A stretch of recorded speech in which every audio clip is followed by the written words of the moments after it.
Hey guys, everybody, welcome back. Impromptu with Allan from CRT Reef here. We were just all in the background, kind of catching up with some of the people that have joined the live stream, and we created like this little chat that we're doing with everybody that's kind of gone live, just to pick each other's brains. And Allan and I were rapping and said, "Hey, Allan, let's go live." And what I love about Allan is he's always willing to be whimsical and spontaneous and willing to just say the heck with it and jump right in. Now, it kind of reminds me of somebody I know. Um, so anyway, welcome back, Allan. Good to see you, bud. How you been, Perry? Oh man, just very grateful, very blessed. Nothing but goodness, man. Just trying to operate in that little space, that little window of resonance, and trying to keep myself as locked in there as I can. I think that that's kind of been a focus so far this year.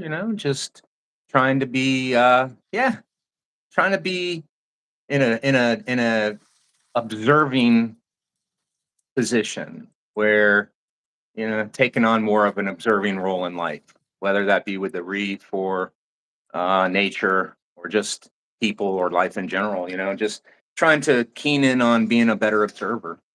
You know, that's about it So with what me. so what you've been observing in the tank?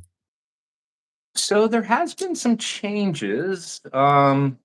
I don't think there's been a lot of excitement, but there's been changes. So yeah, I mean, like I'm creating a little, like, sort of like a little inside herbal garden. I got some little T5s that are giving me some supplemental light, where the French door comes in, allowing me to grow some of my brain food right next to the reef tank, and I get a little spillover from that.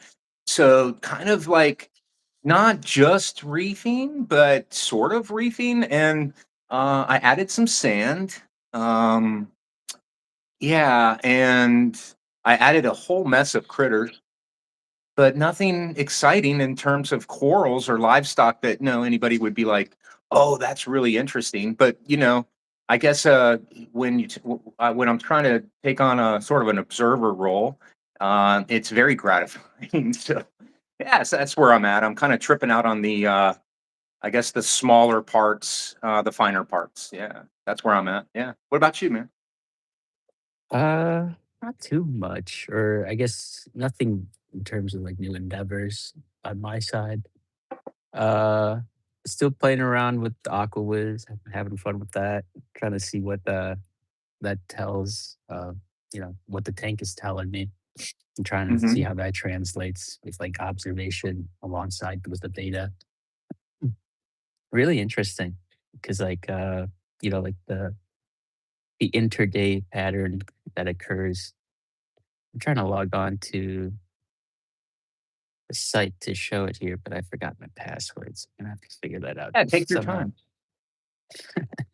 Looks like Jackson's Rich is in the house. Hi, Rich. Uh, got a few people out there that have joined in on the live stream, so that's cool. Um, yeah,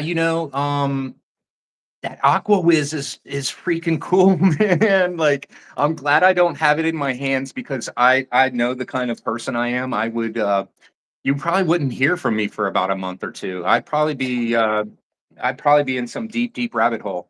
Um, when I get a little bit too much like that kind of data, so I think maybe you can start to share with the audience, since you are having hands-on experience with the Aqua Wiz. You've shared with me some graphs, um, some things that almost to me um, defy what I thought I knew in reefing, and almost is showing sort of hunches, philosophical ideas, sort of maybe being verified. And it's really cool. So I don't know, maybe you can share anecdotally like what you think you're experiencing. Do you see some of the philosophical ideas that you might have had? Do you see some of that being sort of not validated, but maybe strengthening some notions that are anecdotes that you can't really measure, like, like, where I'm going with that, right? Yeah, I'll definitely say that the data is really interesting. A lot of it kind of does reinforce that like trajectory of what we've been talking about, what we've been trying to establish, like things that you can notice within the daytime patterns and whatnot. Let me blow up the screen here. Um, Now, so everybody understand, like, I think Alan's starting to make connections and correlations with feeding, right? Is that what we're on to? Is sort of the way this is um, yeah, feeding is one. possibly Yeah, allowing feeding. certain rhythms to sort of work harmoniously. Yeah, so let me see here. uh, so it's been a little bit, almost a month since I've got the Aqua Wiz on, and I've been kind of doing different things every week. So let's just say this was where I started off with the Aqua Wiz and calibration. So you can see the KH trend here. It's really jaggedy here. And I found out that was due to the cloud coverage that Hmm. I had on the tank, right? So you have a set, a set probability at, every time frame in there. And photosynthesis is closely tied to the creation of carbonates in seawater. Um, Hmm. and you can see the trajectory of the KH series is correlated to the relative light intensity at that moment in time. And you can also note that within the pH value, which is this lighter green one. So, right, you can see, so this is relatively correlated to the peak. And then since pH essentially is like a carryover indicator, it lags until here and then it continues to repeat over time. Mm. So this is like I the first mean, section. Okay, go it's ahead. kind of like a mirror, Yes, you know? yeah. So this is, well, this is the dynamics of a calcium reactor. Okay. If I were to not run a calcium reactor, you wouldn't see this this sinusoid, right? You wouldn't be seeing this like this wave. Overnight, the CO2 accumulates in the tank because there's less photosynthesis here. So you can see every time this pH series picks up, that's the beginning of the photo period. So this is a Hmm. day, a start of a Hmm. day, another one, another one. And Hmm. this is the inverse. This is when the lights are dropping off. So you're seeing that cycle, right? And the KH series is relative to the amount of, or the photo period, the lighting intensity here. So you can see early on with the random cloud coverage percentage, it's really jaggedy. Every day is not similar. It's not symmetrical, right? And then over in this section, you can see the difference between the earlier time frame and then this time frame. And during this period is when I changed the lighting schedule so that it had no cloud coverage and instantaneously ramped up to 100. Look at it, it's So a mirror. yeah, exactly. It's unbelievable. So it's basically telling you that the wow. Oh man, I'm like kind of speechless right now because okay, all right. Right. So you're going along. So this is just with the numbers. We haven't even talked about our observations yet. So I'll get to that later. But you can see once you change the lighting schedule, um, the results drastically change, at least within the data here. It's much more symmetrical, for one. And since we're running things at 100%, you reach this peak, right? There's a sharp rise. And then if you kind of think about it like an engine that you have, right? depending on how many corals, let's say, are the things that are capable of photosynthesis. That's like your cylinders in your engine, right? So in my tank, there's a lot of corals.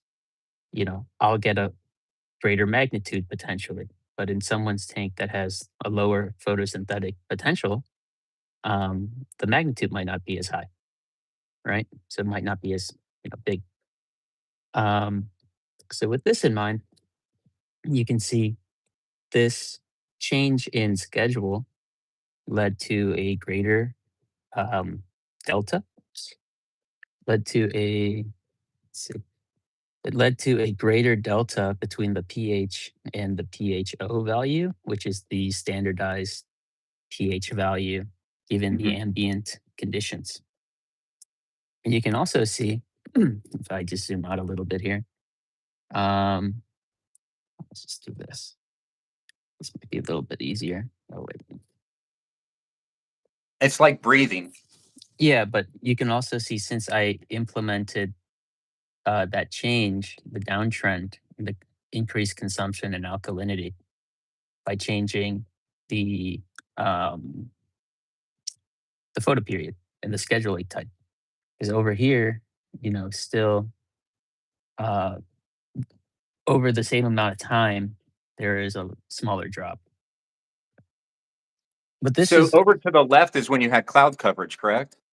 Yeah, this is cloud coverage. This is Okay. also the time where I began discontinuing Kalkwasser, um, because I just didn't like all the precipitation and Mhm. the dust.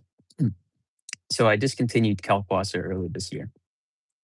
This is when I implemented the first schedule change to remove the ramp and remove cloud coverage, right? Much Mhm. cleaner. Here is when I increased the calcium reactor effluent. And then this is the system readjusting, kind of reacclimating at the new rate. So you can see, um, since you're adding more effluent into the system, it has to reach a new equilibrium given the amount of CO2 that's entering now, the mineral Mhm. content. The- So I had went from 30 mLs per minute to 50 mLs per minute. So that's about 67% increase prior. And I thought, that's some of my friends said that's kind of a lot, but I figured, why not? Screw it. Let's see what happens. Um, and then you can see the system slowly adjusted over 3 days, kind of hit a new baseline up here as it equalized. And then you can see over time, it's starting to ramp up in consumption again once it reached, a new steady state. And then over here is when I started playing with something interesting in terms of timing. So strategically timing the feed, trying to see what would happen and what would you know And when you say compound feed, to. can you clarify, like, when you are you talking about a fish feeding or a coral Yeah, feeding like or just a like broadcast? like in general, like feeding the tank, Okay. right? Um, you can see uh, I started feeding the tank only in the afternoon after the peak photo period. Um, I found that if you fed during the ramp or sustained peak intensity period, it dampened the rise of pH during that time, right? Because you're essentially diverting some of the energy that the coral is using to photosynthesize to begin to respirate as it tries and eat, right? Mhm. So I found that it was slightly inefficient if you were chasing a pH increase. Let me see if I can zoom into a particular day here. Yeah, here. Um, so you can see. Um, so this green line is the delta of the pH, right? So the pH and the standardized pH. You can see how it rose. Like there's a sharp rise right when the photo period begins here at 7:30, and I fed a little bit early in the morning, and then it just kind of fluctuated back down. Whereas in a day where I didn't feed, you can see the curve is much more, you know, smooth and going up. You can see that? Yeah. Like the 2 days. So depending on what you want to achieve in the tank, this is what I was getting at, that you can manipulate the biology to give you a, favored end state.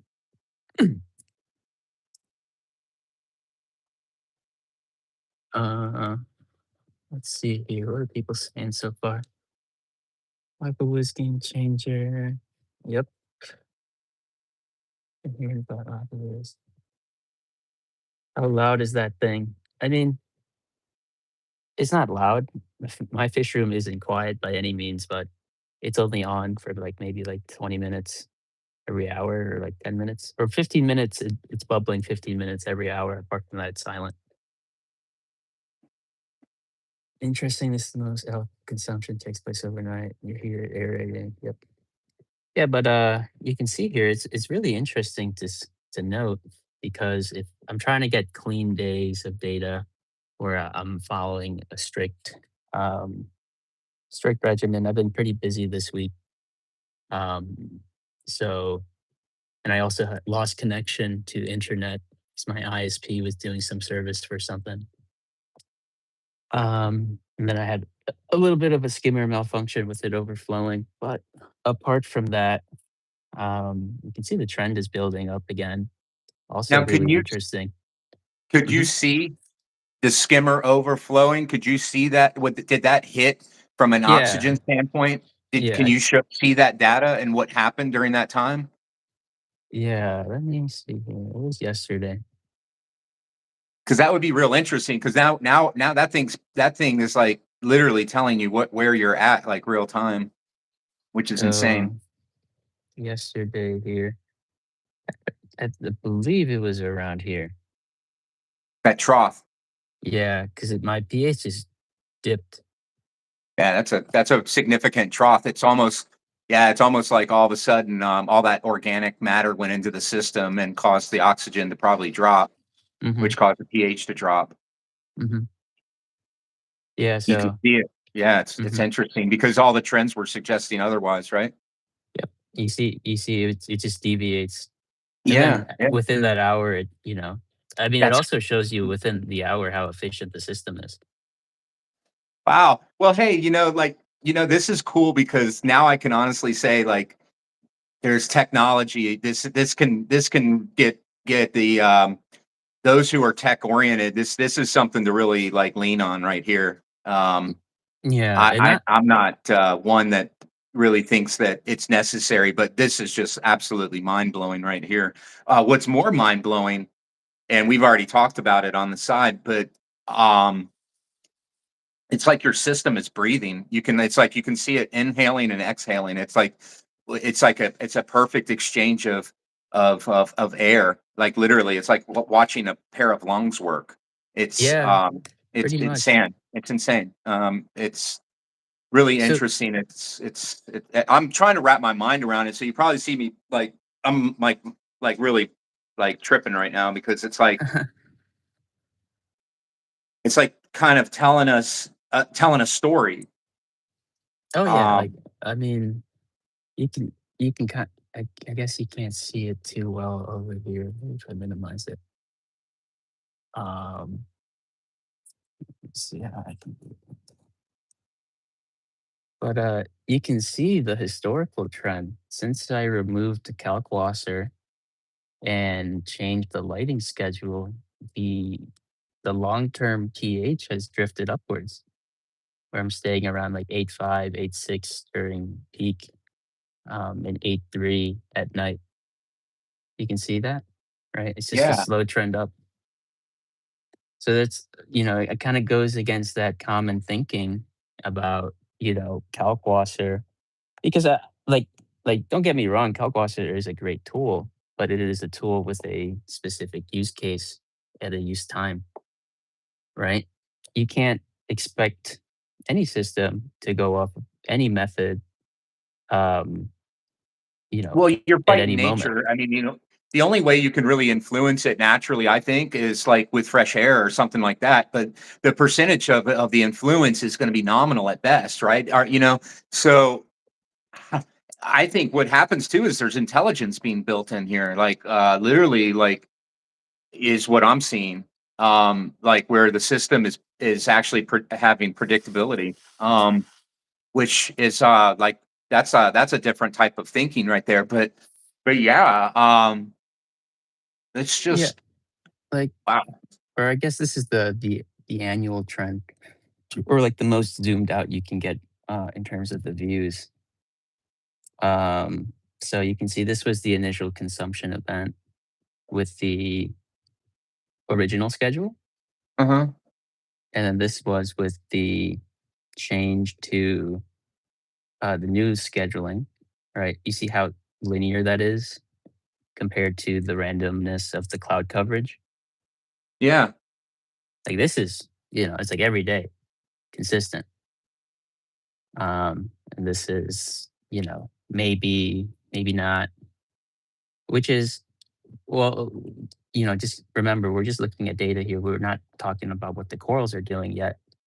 And then Now, is this a here, 12-hour cycle, Alan? Is this a 12-hour photo period we're talking about here? Or is there there's no no, other it's like, alternative lighting or anything, right? Like there's nothing else to drive the pH alternatively, like supplementally, like refugium or nothing like that, right? no, yeah, it's just over the tank, over the display lighting. Yeah, yeah. I just want to make sure that, like not that a supplemental light would really influence that much pH, because I mean I've noticed it before. It's very nominal at best, but um yeah. Wow. And so So this, it's a 12-hour photo period. Did I catch that correctly? so my lights run 7 to 10. It's like Oh wow, 15 to 16 that's a long day. hours. Okay, so that's like yeah, Well, that's like a it's equatorial. That's an equatorial day schedule. Yeah. yeah. So this is what they're 7 through like 6 p.m. ish, So are you if I matching remember like Fiji? correctly. Or are you trying to match their like sort of like their Well, um what I'm trying to do is I'm trying to push. Like this is the most ideal high intense energy day ever that they experience, right? mhm. It's like once you're at the state of being a bodybuilder, you have to commit to hitting the gym every day. Otherwise, you start losing momentum, right? I can speak to that on mine later, but just a sidebar of a conversation we had prior that led to some changes that I've implemented, and we can kind of get back to that later. But I want to finish what we're doing here. But it did influence, and it's directly related with exactly what you're talking about right now. Yeah. So Um, you can see. So let's just go through the entire period here. So this is the original schedule with cloud coverage. This was the changeover period, the mhm. transition period to the new schedule. Once they got adjusted to the new schedule, this was the increase in calcium reactor effluent. And then this is recently here, the past day or two. So by So, providing mm, cloud cover, you're breaking that total daily light integral um, up a little bit. Basically, you're are you still doing cloud simulation or no, no more. no? Okay. So when you're attacking this photo period, um, like so you can show obviously, but when are you hitting like your? Are you trying to mimic like a peak photo period, and are you trying to deliver so much? Because like you said, at this point, your metabolic rate, it's like the analogy of a bodybuilder. It's a really good one too. Is you're in such a high metabolic rate that you're really you need to keep that going. So I mean, right? I mean, the feeding, Yeah. providing the light, um, And then, providing the filtration to to mhm. pull any of the excess organics out of the water. I mean, all of that. so, Um, so let's go back to like the feeding and the nutritional side of things here. okay, yeah, let's do This, that. this was the day where I tried out a new strategy. You can see all the previous trends before, and this was with me giving like a small sporadic feed throughout the day, or like you know, right? So Mhm. at this, after adjusting the effluent rate, on this day here, I chose not to feed at all until the um, the end of the peak photo cycle. So you can see here, the camera works a little bit better, how much smoother the rate of consumption was compared to the day prior, right? Mhm. So it's like this is basically you're just dropping off a cliff. But not Yeah. only that, the day after, when I did the same technique, the rate of photosynthesis or definitely seemed to increase, right? It's like they got, they went to the gym and then they actually came home and ate at the right time, had a big meal, recovered, and then they just shot up the next day, right? So since then I've So been when you're trying peaking, that peak right there that you're showing, that beautiful peak that's like a point, a fine point. Okay, that's higher than the rest of the graph. What time is that representing? Is that midday? Is that it's 5:30 here. okay? So you're hitting your peak maximum, but then it's so crazy how you're building like up to that pinnacle and then you just fall right down. Like, oh, that is insanity. Yeah, Um, so everything up until that peak is at 100% everything. So this is full power mhm. from 7 to the 5:30 or like 6 basically. And then afterwards, yeah, my light schedule just, it's a pretty fast ramp down after until 10 p.m. But you can then force the coral to start calcifying, right? Because it no longer has to divert energy to protect itself from the light. It can now divert its energy to calcification, but it's already been pretty tired during this peak photo period, right? So it needs to eat. And you haven't fed it for a specific reason because you want it to grow now, right? And interfering with the photo period here, unless it's necessary, is going to impact the ability for the coral to calcify later because it didn't drive the pH high enough, right? So So there when are you like say compounding, calcified, are you seeing an increase in alkalinity subsequently? Is like in alkalinity consumption. Yeah, correct? you can see the downtrend here, Yeah. right? But if I zoom out, it's a little bit more apparent. Okay. But you can see here prior, and then this was when I did it. This was that nice, really big peak, right? And then that was the day Mhm. after. This was when it would be symmetrical here, and then big drop. You see that? Yeah. So, so this was the first instance of the strategy. So when you see the big drop, that means it's pulling them ions. Yeah, of course. This is all a proxy, but things are definitely growing and things are definitely consuming. That's So interesting. you can really see it within the data, which is really cool. So going back to this, all of this is really conditioned on the look of the coral, because sure I'm saying like, oh, I can give my corals a ton of light, but that could be really deceiving based on the state of the coral. Some corals can take it, sure. Some corals have the ability to adjust to take that light, and some corals are just never capable of it.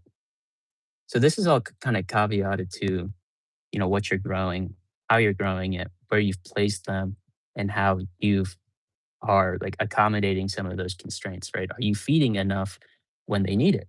Are you feeding at all? Sometimes you don't have to feed, but if you're running a strategy like me, if you don't feed, things will be dead, right? Yeah. You Yeah, can't and I mean, based on you the trends, it's almost like the system is looking for it at this point too. Oh yeah, because there's no way well you can kind of think about it like fighting gravity here, right? If you're going to push the ball up the hill that high, you're going to need a lot of energy to do that. Coming down is really easy, but when the next day comes up and the light is beating on you again, you got to push the ball up, you know, where are you going to get that energy from? If you're not fed, or not even that, or if you have like a metabolic dysfunction and you're not able to transform the energy that you're acquiring into something usable, what do? You're still going to die, right? Hmm. So you have to be very observant of the coral, of the tank in general, what's happening, what the biology is telling you, how your fish look, what is growing in the tank besides the coral, and then take all that into consideration um, in order to do this effectively. Because this is just a strategy, right? This isn't anything that you Well, can this is directly put on. it is, but especially okay. So let's expand upon that idea with this kind of information, right? Right. If you're You, farming coral, this is very useful information because if you want to drive growth and you want to drive, you right, you see where I'm going with this, right? So I mean, that's a perfect strategy for that application, you right, know. right. That's what I'm saying. Like the AquaWiz is great for that. It's um, the insights. I'm sure there's more to learn um, about it, but I've been pulling. It's got a nice ability where you can export the data. And I'm just running other analyses on that to see correlations and how we can kind of model this predictively, uh, given certain inputs, because you can see not just that, but like the delta. You can see the delta rate, right, between Hmm. the water and the standardized water. You can see when I fed, the magnitude of that wave also changed, right? And not just that, like the average pH as well. These tr- these cycles. Yeah, but that's it's like if you folded it over, it would like literally almost match. Which that, like I said before, that's showing that your recovery, you know what I mean? Like your recovery is you're recovering and you're able to again rebuild, but you're able to interpret that data so that now that's able to give you sort of an understanding as to are you seeing um like through additional feedings, are you seeing are you seeing that that's like a necessary at this point? I mean, are you feeding multiple times per day? Or are you going for like one big soup broadcast? I mean, is there any particular strategies that are helping this So function? I feed I feed continuously after the lights start ramping down.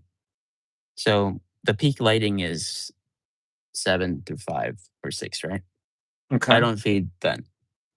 From 5 through 10, 11, I feed until I run out of food for that day. So like I'll come back and I'll feed a little, walk away, let the fish digest a little, let them burn some stuff off, relieve themselves. Then I'll come back again and I'll feed them again until the lights turn off for that day or until all the fish are sleeping. Okay, and then you have a period where you what, allow respiration, Yeah, and then that's you when come everything's back with dark. the nocturnal, and then you're coming through with the nocturnal feeding. No nocturnal feeding. This is like Oh, okay. everything is fed during this I ramp down gotcha. period. Okay. I mean, the corals are already starting to expand at that point, anyway. So why why why make a bigger deficit in pH feeding when the lights aren't on at all? Right. Well, yeah, that's true. That's true. But yeah, that's the way, or that's my preposition on how you can kind of play with the biology here, drive pH up, get them to grow better through pH manipulation and also feeding, because you can really see it within the data, and you could see it visually too. Like things are just, I'd say like 90, 80% of the things have growth tips in the tank. Yeah. I mean, I can only share with you just my anecdotal observation, but I bet you if you were able to put something like that on this little nano tank, you would see very similar things. Um, because I'm sort of mirroring, but I'm not mirroring from. Um, not from a high metabolic rate standpoint, actually from the opposite. And what I'm doing instead is I'm recognizing where I'm at in the life cycle of my reef and understanding that I'm building and I'm not in a mature state. Therefore, I'm not looking for a mature set point. And Mhm. so when I'm looking at a feeding mechanism, that's driving the overall biome, right? Um, so feeding for me is absolutely a must. Now, here's the funny thing: you take away some of the filtration that I've removed, and I'm actually seeing a decline in nutrients. But I also am seeing some amazing growth tips now, and that's what got me thinking about it when you mentioned that. Is I'm seeing, yeah, I mean, phenomenal growth tips, and the colors are coming through and everything else, and yeah, it's because I'm recognizing the corals are young, and I'm understanding like the overall reef itself when I look at it from a whole standpoint instead of looking at this from a coral standpoint or from a fish standpoint. I'm looking at it from a like a total a sum of all parts standpoint, and I can't, despite my rock being well mature and aged, the overall reef itself is still relatively young at 14 months. And so what I'm doing is I'm trying to make my minerals mirror on the lower end of NSW values. And what I'm seeing is that my calcification rates are actually increasing. Is that Mhm. crazy or what? I'm going with lower set point values, but I'm actually having to make adjustments more frequently. So, like my alkalinity, is 7 to 7.5. That's just a buffer, right? But the calcium, I was 350 the other day. Like, dude, like that's a lot of I mean, it was 400 just the week before. So I had to make another adjustment on calcium, which is crazy. So that's a feeding. So, a lot of what you were telling me before, we were talking about, you're talking about over fertilizing. Remember? You're speaking on that, over fertilizing the system. So that Mhm. really resonated with me, and I took that back, and I'm kind of expanding with my own little project on that idea. But it's really cool to see what you're doing here, but also this um, having this graph to sort of paint a picture for you. Um, and it's sort of validating some of your suspicions, I think. So Yeah, I was when you're playing with the mhm. microbiome is what you're saying, it's becoming intelligent. We spoke about like your corals are essentially knowing to wake up, and you can almost see this on the graph that they understand what time the lights are going to come on, right? Didn't you kind of reference that at some point, like anecdotally, of course? Like, I'm not sure if they know when, like, the lights are coming on, but there's definitely signals that Right, will well, tell that's you what I that meant, yeah, and that's why I said anecdotally because there's no yeah. way of proving anything here, but it's sort of like the notion of, like, if you did have a plant and you were growing it, it would know, you could see visual signs even before lights come on that it's awake and ready for the photosynthetic period, so, yeah, it's Yeah, just real interesting. there definitely does seem like they reach, like, a stasis at night, after the pH reaches a specific level here. It doesn't continue to go down, right? It's not linear, Yeah, right? we You can talked see about that. That's what was incredible to me is your pH is sustaining during a cycle where it's supposed to suppress, but you're not buffering. Your alkalinity is becoming, in fact, a buffer. yeah, I Crazy. mean, it's the corals actually, creating Yeah, that buffer right. for you But because they're signaling that through that holobiont microbiome to the overall microbiome. There's a communication that's happening here, which yeah, is so interesting. because, right, everything in the system is constantly respiring, right? It's So breathing. this yeah, right. So if it's breathing and there's no photosynthesis happening and there's no way to reduce carbon dioxide, you would expect this line here to keep on going downward at night, right? But it doesn't. Correct. It levels off because the corals also obviously know we can't do this. They have ways to regulate respiration as well, right? They can consume their bacteria. They can switch to different modes of energy, right? Mhm. And so this is what's kind of nice about running a calcium reactor is because it doesn't add a lot of noise to the data, right? As long as the drip rate is constant, you can kind of envision like kind of like invisibly here, like, the dosing rate is constant here. So if I'm constantly dosing a flat line, why does it ever go above the flat line, right? If it's not Mhm. from an input, it must be from the system generating it through biology, Well, and right? also the photosynthetic. Right. So that's what I mean. Like it's if it's not coming from the calcium reactor, then it's coming from the light. Because what else are you putting into the system in that regard?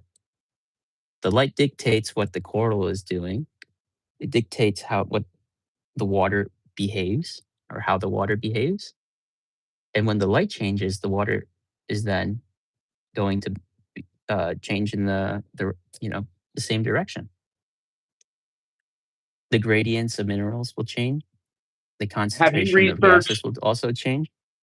have you researched or looked into, in botany, quorum sensing in the living soil community? Like, it's, uh, it's in the, biology, microbiology sector of botany, but, I think that might it's kind of to me, it describes what's going on here. Um, you know, which is that intelligence that, it's not able to be proven scientifically, of course. It certainly anecdotal, but it's basically where the system gains microbial intelligence akin to the rhizosphere of mycelia network of fungal network of living soil. Um, Sort of in that same similar kind of dynamic.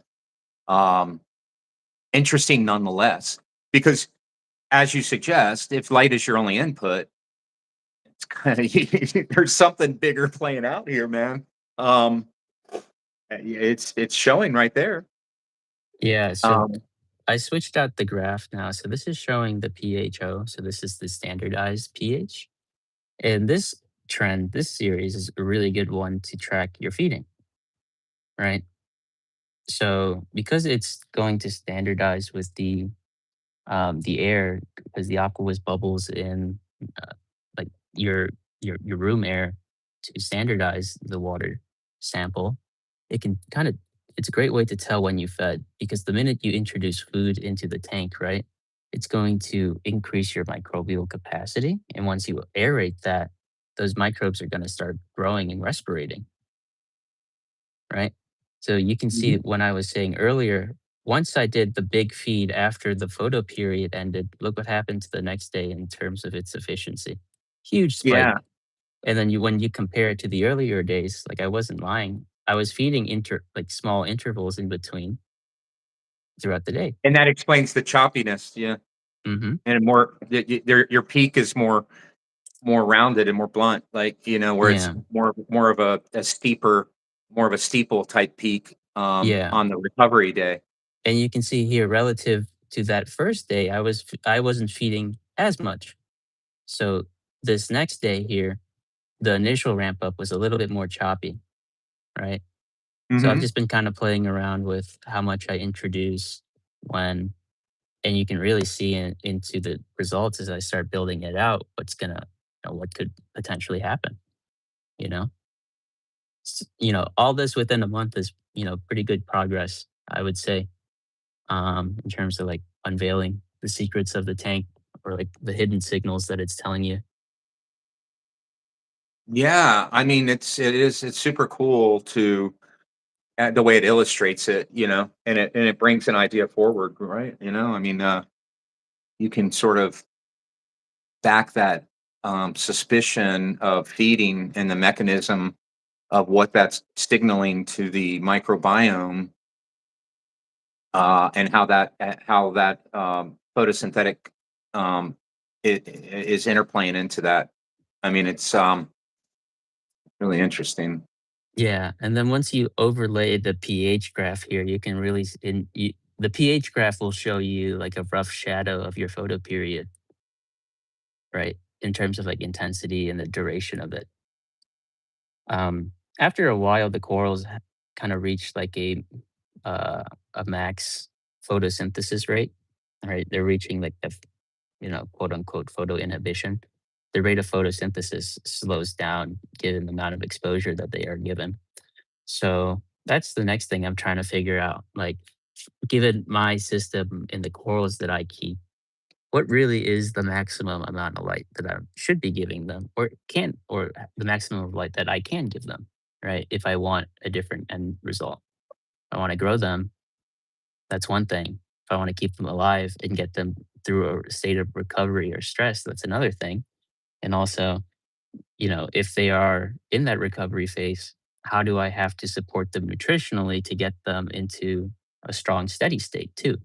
Right. Because you also can't go crazy and be like, oh, shoot, some guy's down. I got to feed him really good. Because, what if your filtration can't handle it? What if you are, slightly heavy handed one day? Right. Is the next day going to be like the day before? I don't know. So it's all, kind of dependent. This is like kind of like a reflection of market or the stock market and that type of analysis. It's all really interesting when you view it from that other lens and perspective, and then you apply that um, you know those algorithms onto a reef.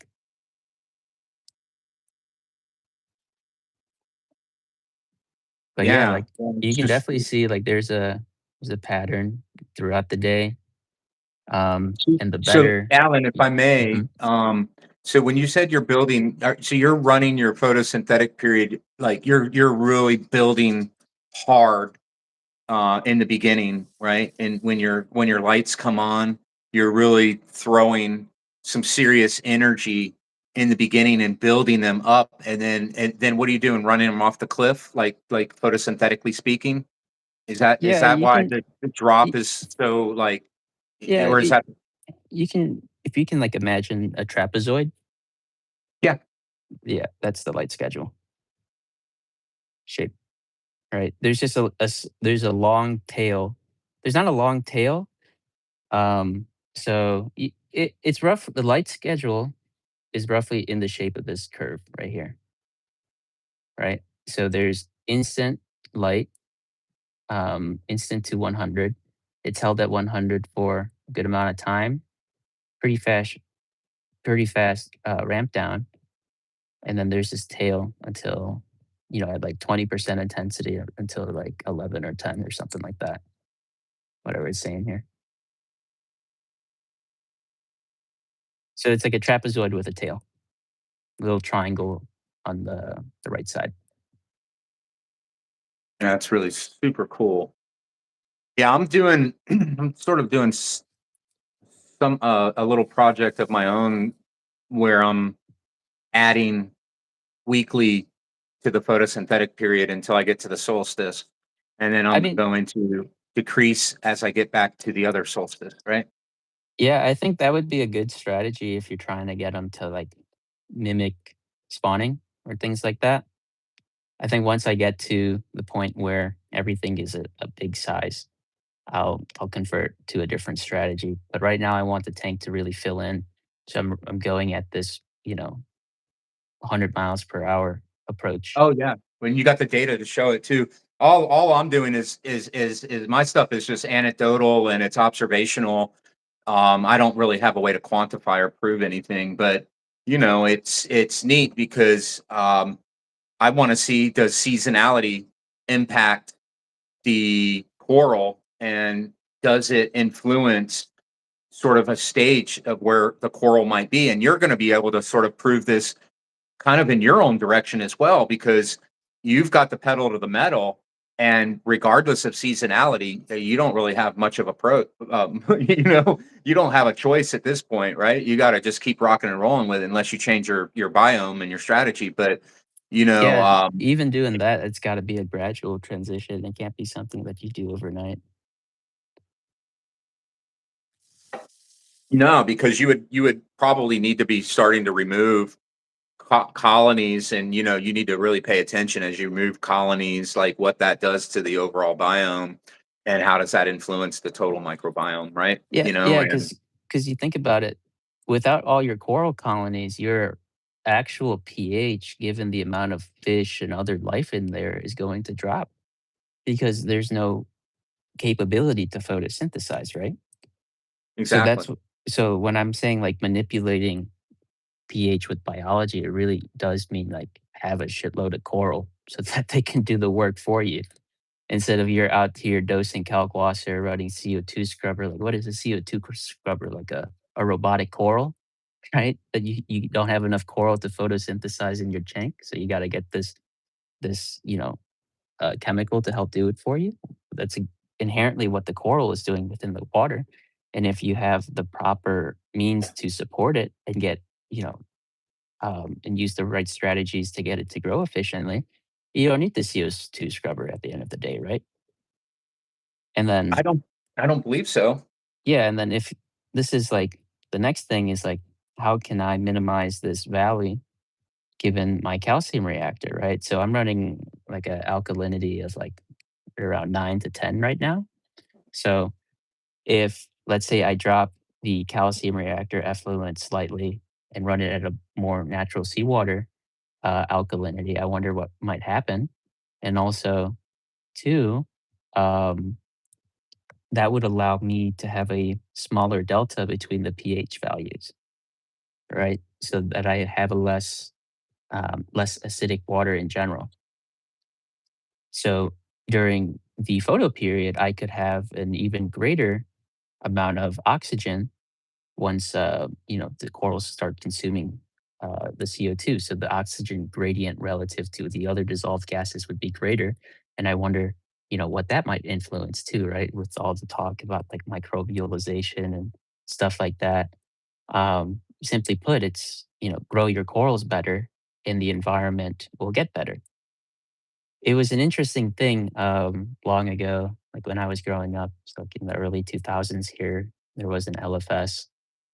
Whenever he had sick fish, he would put the fish in a healthy reef tank just by itself, like a completely full reef tank with SPS and corals, with like one or two other small fish that were in like recovery. And the fish would always heal up, like hole in the head, ick, or anything. It would just kind of heal up. And what I think was happening is since that system had predominantly corals, and back in the day we were just pounding 400-watt metal halides over the system, it was an oxygen rich environment with a high pH, which kind of prophylactically reduced the parasitic load and allowed the organism to recover, given that it was kept in the proper conditions. Right. Yes, And because that's, if we pause right there and we go into the human health, right? And we diverge just for a brief second, and you look at the root cause of pretty much all modern day um, issues, cancer, type 2, on and on and on. We could go into a plethora of them. Um, Most of it roots back to acidity, hmm right? And what is acidity is inflammation, right? So when we start to unpack, well, what is that? That's the microbiome of the gut. Typically, it's rejecting food that's not recognized as organic food, which we're going to dive into that here in a second. But it rejects it, and it goes from the gut. It then causes a spike from the pancreas, an insulin spike, and then you begin to have these massive insulin spikes, and therefore the inflammation continues to drive up, yada yada yada. It's the same principle here. You really are not even having a chance to go acidic. hmm There's not even a chance, which is incredible. It's almost like it's like right, because if you look at fish disease, what are you going to have in a tank that's full of acidity? It's going to be it that's going to the fish is going to have issues, right? hmm more, pathogenic bacteria, etc. Absolutely, because it's like, all right, if you wanted to grow mold and you put mold in a bright environment and you go in and you spray bleach, it's not going to grow. It just doesn't have what it needs. And it's so sort of the same principle here. It's like your system. All right. Okay. So what we're seeing here is a system that has less acidity, and if what we're saying here is it put in a mature reef with lots of coral because the coral's respirating, right, and it's buffering, creating a very oxygen-rich environment. The fish doesn't have a chance to become as parasitic because parasites themselves are having a harder time existing in an environment that's so rich in oxygen, right? That's more of an alkaline environment. It's the same thing as the body, right? Pretty much all the corollaries are there. Like I said before, it's in one biologic system to another. A lot of the conclusions are roughly applicable. It's more so how do you translate that conclusion into the system, right? Because all the puzzle pieces are there. They're just kind of jumbled up and you got to redo it each time, you know? Choice. Lee said, "My belly's inflamed with beer." Yeah, exactly. But that's what it is. You're right on the money. You now know, like, if you were to put that Aqua Whiz on you, you would be able to correlate that in there, Lee. I'm just joking, man. But yeah, it's interesting because I think we even dove into the idea of carbonic acid, right? And Yeah, so I mean um, the photosynthesis is directly influencing the gradient of, CO2, carbonic acid, bicarbon, carbonate in the water. It's just correct. changing the states and the rate of which the reaction is proceeding in, left or right. The more oxygen, or not just the more oxygen, but the more CO2 removal is happening, we're pushing an increase in the bicarb and the carbonates, right? Uh, but with the corals being able to do a lot of this work for you, you can kind of see where you can kind of save out on all the extra supplements and the things like that. They're not really needed. You can really dial things in with a calcium reactor, and I feel like a calcium reactor is something that you can Well, it's grow so with, pure. right? It's It's really so clean. pure. Yeah, you don't have to worry about a lot. You know what It's exactly is growing Bro, in. with like if I was you, and I'm not trying to give you advice here by any means, but coral skeletons, like, would be a premium. Like, I've said it forever that every acro guy out there has a graveyard. We all have it, right? We all have that one area where we get so pissed off and we toss them in our yard, and then they just start to collect, Yeah, and we call it the yeah, graveyard. But yeah. instead of throwing them Yeah. out in the yard like I do, instead you take those and you crush them down and you Hmm. feed that back, and that's closing another loop in your system. So you're in essence, your corals that, unfortunately, I mean, dude, you have a stylo 4 in your tank, right? You're almost better just cut that thing down to a nub and then take the rest of the colony, and it's actually more valuable to use it as calcium reactor media at this point, and keep a sustainable loop going. I mean, Oh, seriously. oh yeah, 100%, man. That's how I feel about that for sure. Like, you know, in one regard, don't even grow those corals and just grow what you want. Or two, if you're getting to the state where you're trying to create and form an established reef and you need those rapidly growing corals to establish the microbiome and all the things subsequent, grow them out and then recycle them. It's nutrient capture, right? It's an efficient nutrient recycling. That's all it is.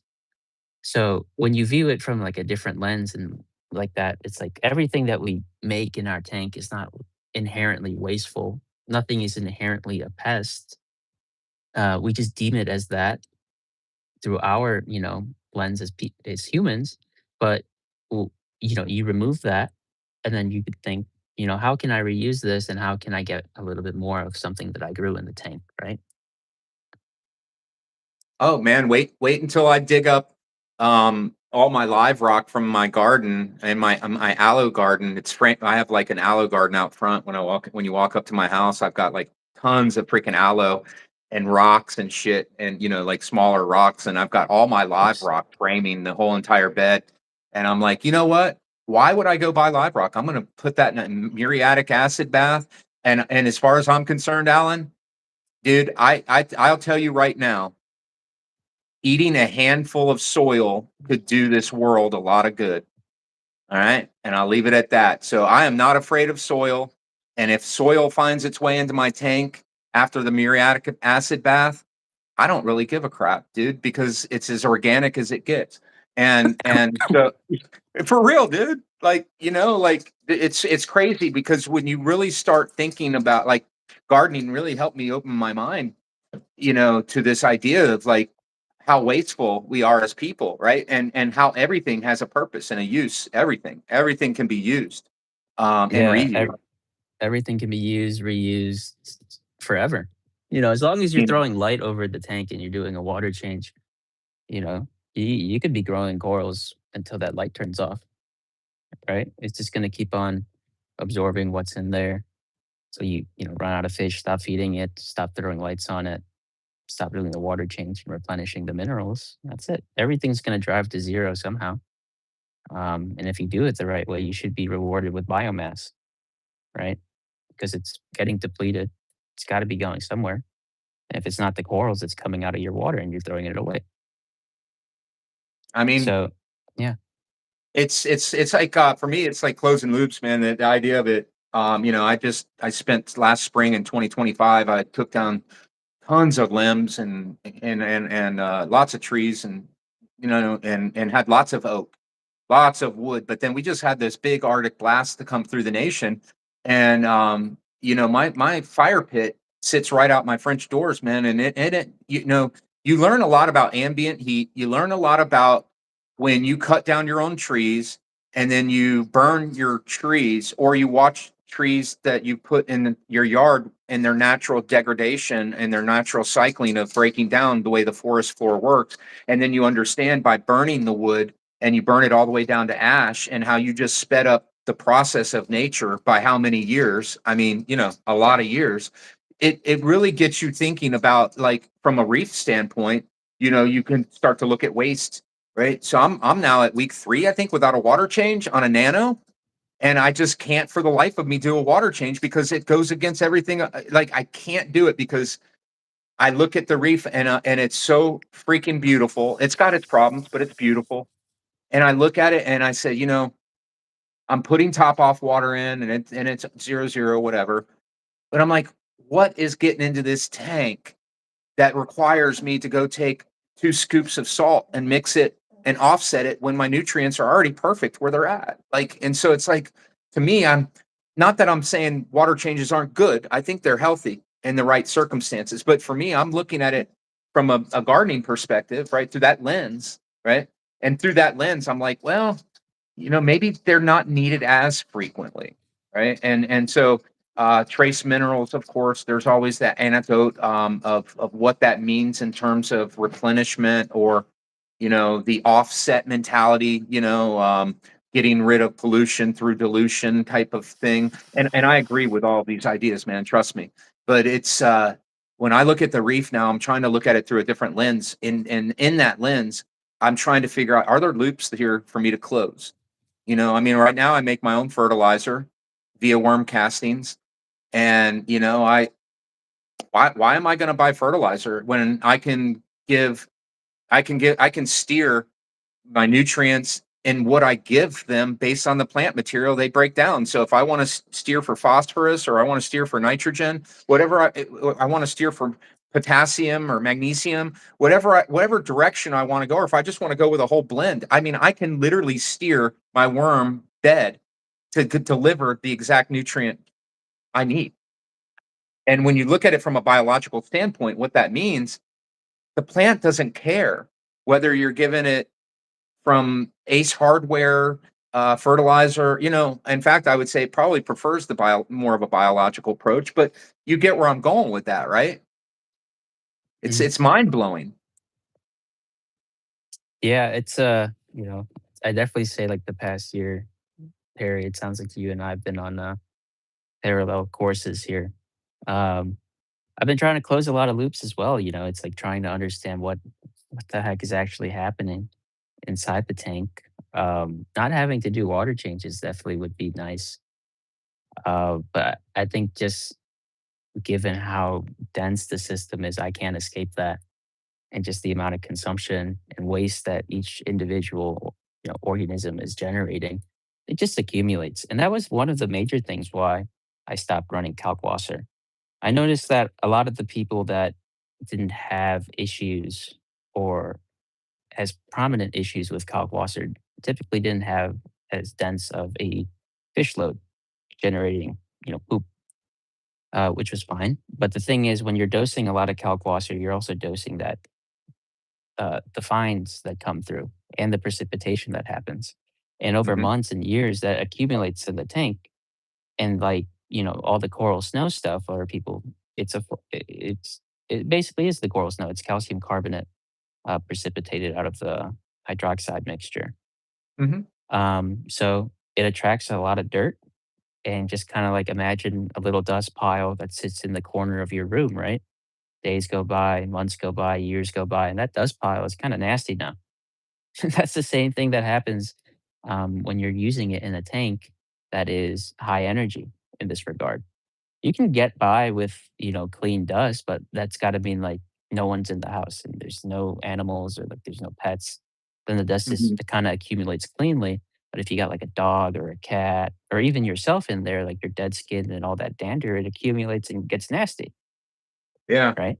So that's Yeah, happening it in is unavoidable. It for sure is, and I'm not by any means, like, trying to send any message about not doing water changes by any means, but I do look at it through a different lens because, like, for example, people don't know that your hair is really high in silica, right? So, when I cut my hair now, why would I throw that in the garbage can and put that off to the waste yard when I can put it in my compost and I can get a natural form of that, right? Vitamin E as well. Um, collagen, all of these things, right? And so I know it sounds trippy, right? Because people aren't, we sometimes we don't think through these like lenses, but to me it all matters. And I would like to think that a healthy microbiome probably is equipped to handle some invaders as long as they're not pervasive. If it's a healthy bacterial load and a healthy microbiome, I would imagine that it does have a pretty good defense system.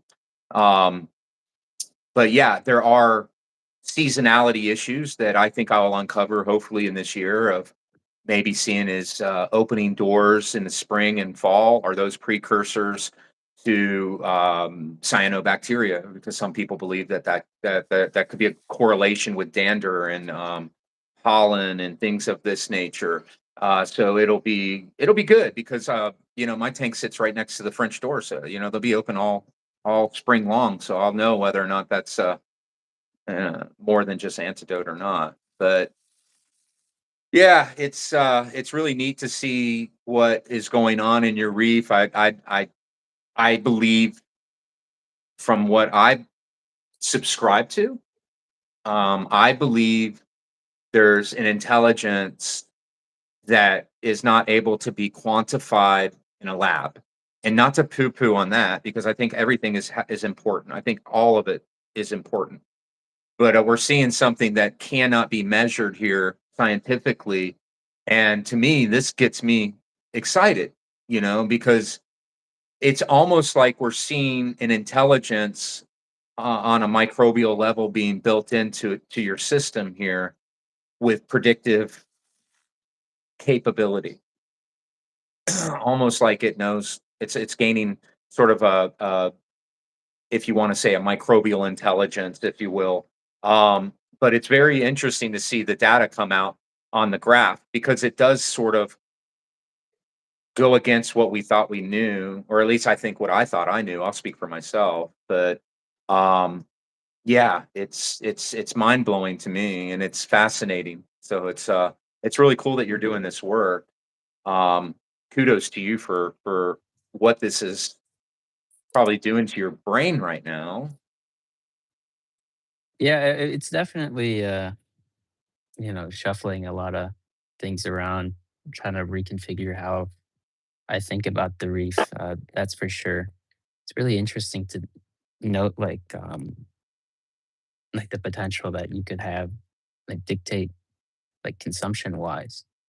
Um, like if it's really as simple as don't feed until the lights start going down to get better results. It's like why not?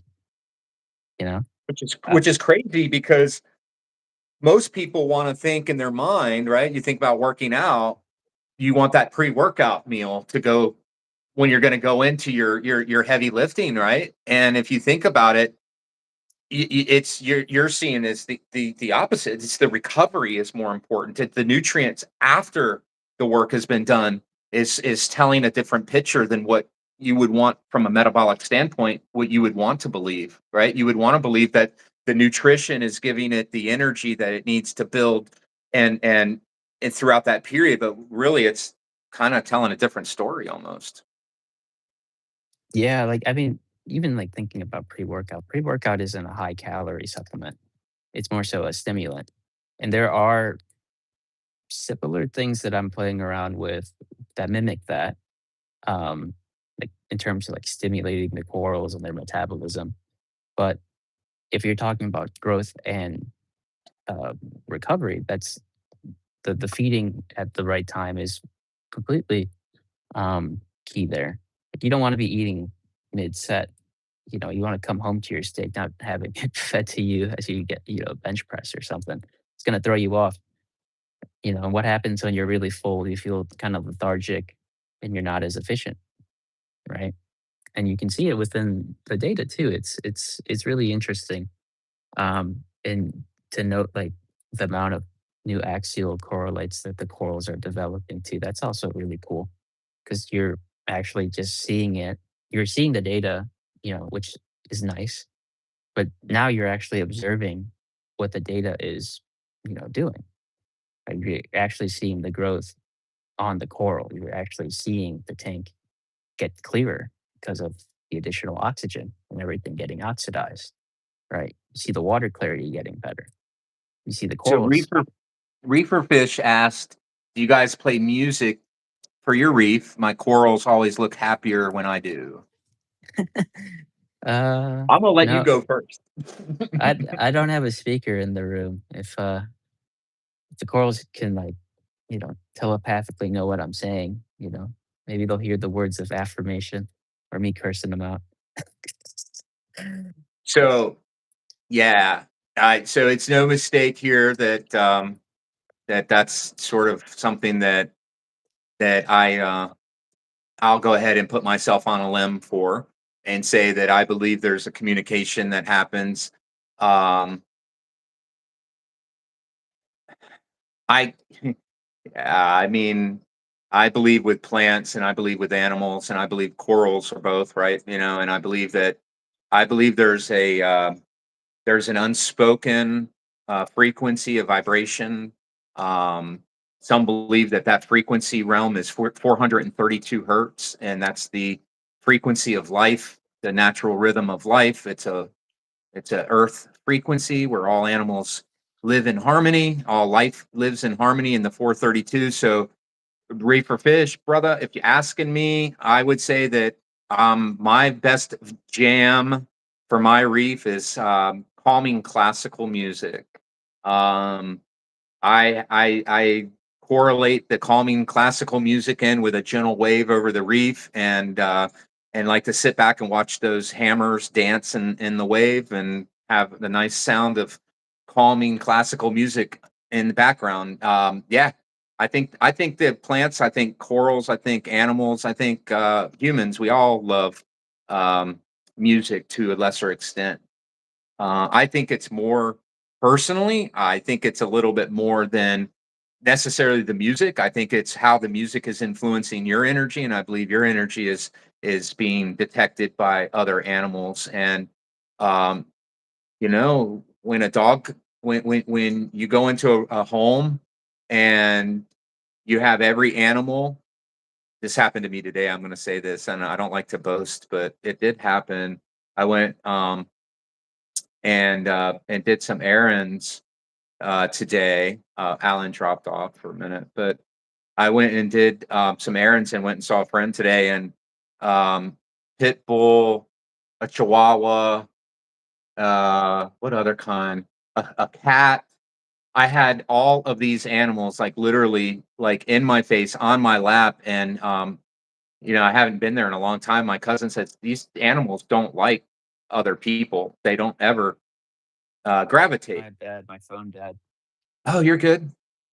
And they were all over me, and I'm trying to teach her about meditation and helping to, take her and bring her into a different way of thinking, and she's like, "My god, these animals don't do this." And so, look, I think there is something about where your energy's at, where your frequency's at, and if you wanna play another anecdote, get mad and see what happens. I mean, shoot, with these aqua whiz, you might even be able to see this interpretation play out on a graph, and that would be real trippy if we could see how plants or corals respond to human energy or surrounding energy. I do believe there's something to it, personally. Now, I'll leave it at that. But if you go back into the '70s, there was a plant study done um, where there was verifiable proof of human interaction and how plants could recognize different people based on their energy, and it would stand up and pray for people that were in a good mood and very peaceful and happy, and it would shrivel down and wilt down around angry people, and it literally built this intelligence in where it could detect these different people as they would walk into the room. So, we don't know. I think sometimes we feel like we know everything because we feel like we can measure it, right? But when it comes to the things that we can't see, I think those are sometimes the things that scare people, and they want to root themselves back into that scientific approach where if it's not able to be seen, measured, or quantifiably proven, then it doesn't exist. And I think that that's what's so cool about nature is it often reminds you about the fascinating world of nature. And I just think that that's something that deserves a little bit of merit, because it's very symbiotic to what we're trying to do here. I mean, the whole nature of keeping a reef tank is to help calm us, right? I mean, this is why I was sold on it. I was a restaurant manager for, gosh, way too many years. It really crushed me, and I'll tell you that the reef was really significant in those years of getting me through some really challenging work times. So I'm truly of belief that our energy is received and does also play into the system with other animals as well as plants and everything else. So I'll leave it at that. Long-winded way of answering you, brother. But yes, I do believe it's our vibration more than music, but it could be both. And so I don't know that for sure because I can't really speak their language yet. But I'll tell you what, I am working on cracking that code. Yeah, there's a superstition in Vietnamese culture, um, with like arowanas, like the Yeah. dragonfish. Yeah. Mhm. So like a lot of business owners will have them, and it's kind of funny. It's like whenever the arowana is happy, it's supposed to be a day of good luck, and whenever it's kind of sad and grumpy, you better watch out. Your luck is about to change. So I mean, if there's like a cultural, superstition like that, I'm sure there is some correlation stronger than just anecdote with it. So maybe it's not directly like the energy that we are emanating or something, but maybe it's like a um, like a like like signal reinforcement of something that we've done has accumulated to this point. Like, why is the fish unhappy today? It's like, what have I done wrong? Like, how is that going to impact me? Have I been like complacent? Right? Because complacency is something that you know anyone is capable. Anyone's capable of being complacent at any moment in time. And complacency usually is what leads to most of the issues that we face. Right? Yeah, I mean, I think it's a part A, part B thing, right? I Yeah. mean, as I'm trying to grow as a human, I'm trying to realize to me that I'm less caught up in right and wrong. I don't really dwell in that area anymore. I've learned for me personally that I don't even the whole dichotomy of right and wrong. I found more of a great approach, a central point where, the yin, the yang, the right, the left, the dichotomy of central for me is sort of what I'm locking into, and so I just am an observer, man. I'm just here to watch nature move, watch the rhythms move, and then try to see what that language means. I was speaking to my cousin earlier, and I was talking about the resonance field, and she says, "Well, how did you know with all the things that are happening right now, how did you know that all these things were going to happen?" And I said, "Well, there's no crystal ball, right? Nobody owns one." I said, "Patterns." And she goes, "Well, what do you mean by patterns?" I said, "Well, do you see patterns?" And she goes, "Well, no, not I don't understand." And I go, "Well, let me explain. When you find yourself in the resonance field, right? And you escape that past present dichotomy, right? Because we're always preoccupying our minds into the future, or we're rewiring our minds to lament over the past. But if you can find a way to like dial in, as Eckhart Tolle says, into the now, and you find that now presence, right? You don't have the future on your mind, and you don't have the past on your mind. And in that frame, you're able to see patterns. You're able to recognize some nuances that you would walk past in your routine of your day-to-day life, because we move through motions of life.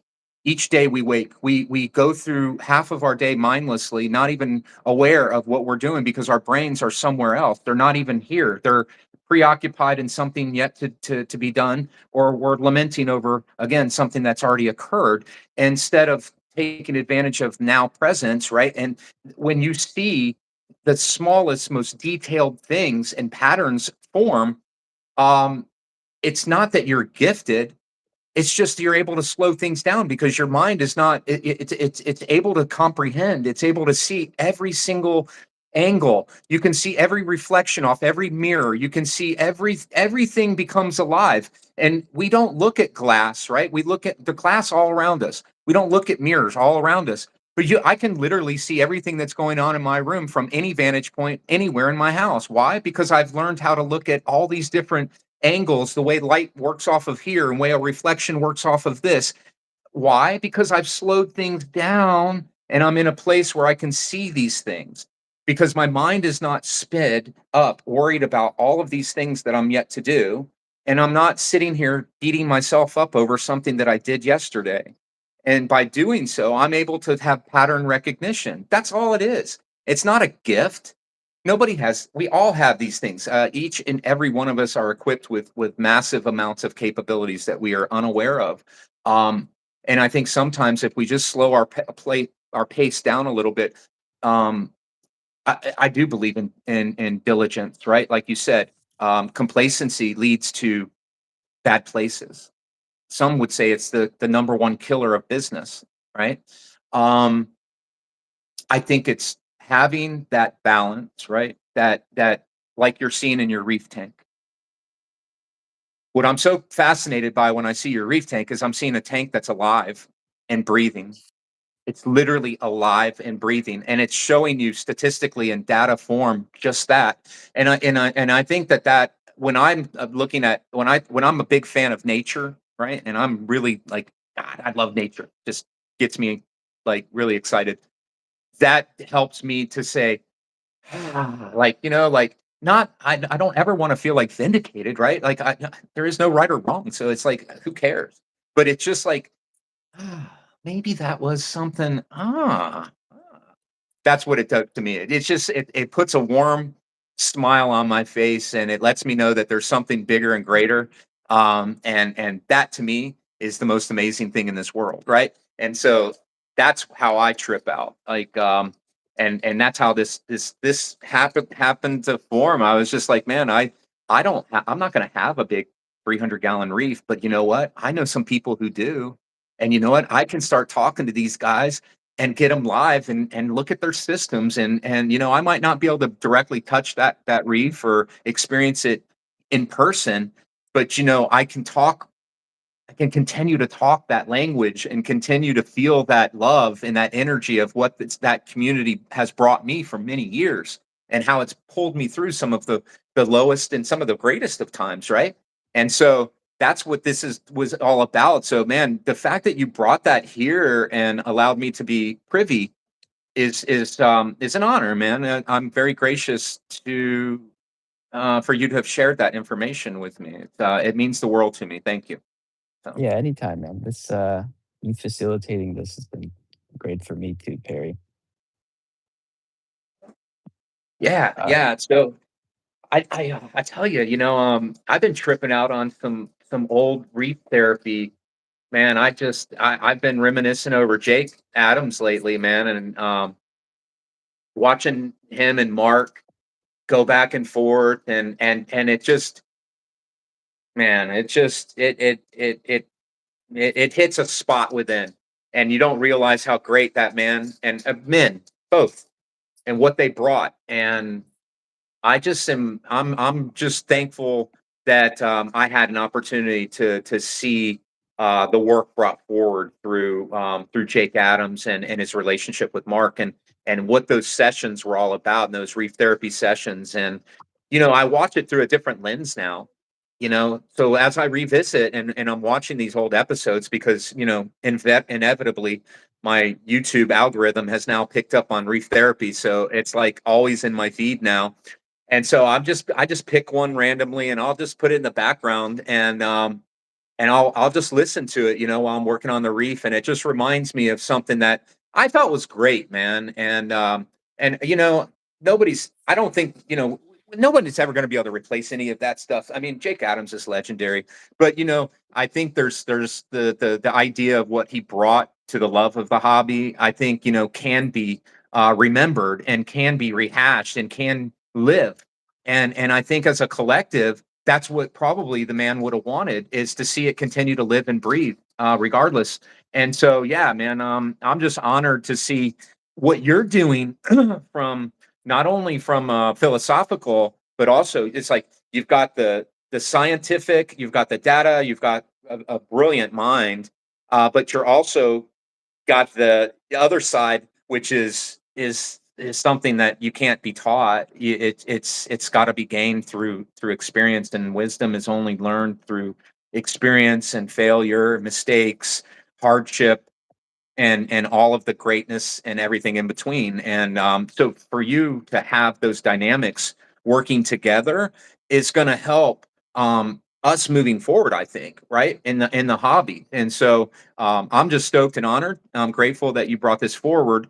What does that mean, like, now in the future for where you're headed? Like, you've got the coral business, right? That's still going, right? Are you still selling Acropora, or uh, is that like kind of well, on this since I like reset the system last year, I've been kind of just in that grow out phase and collection phase.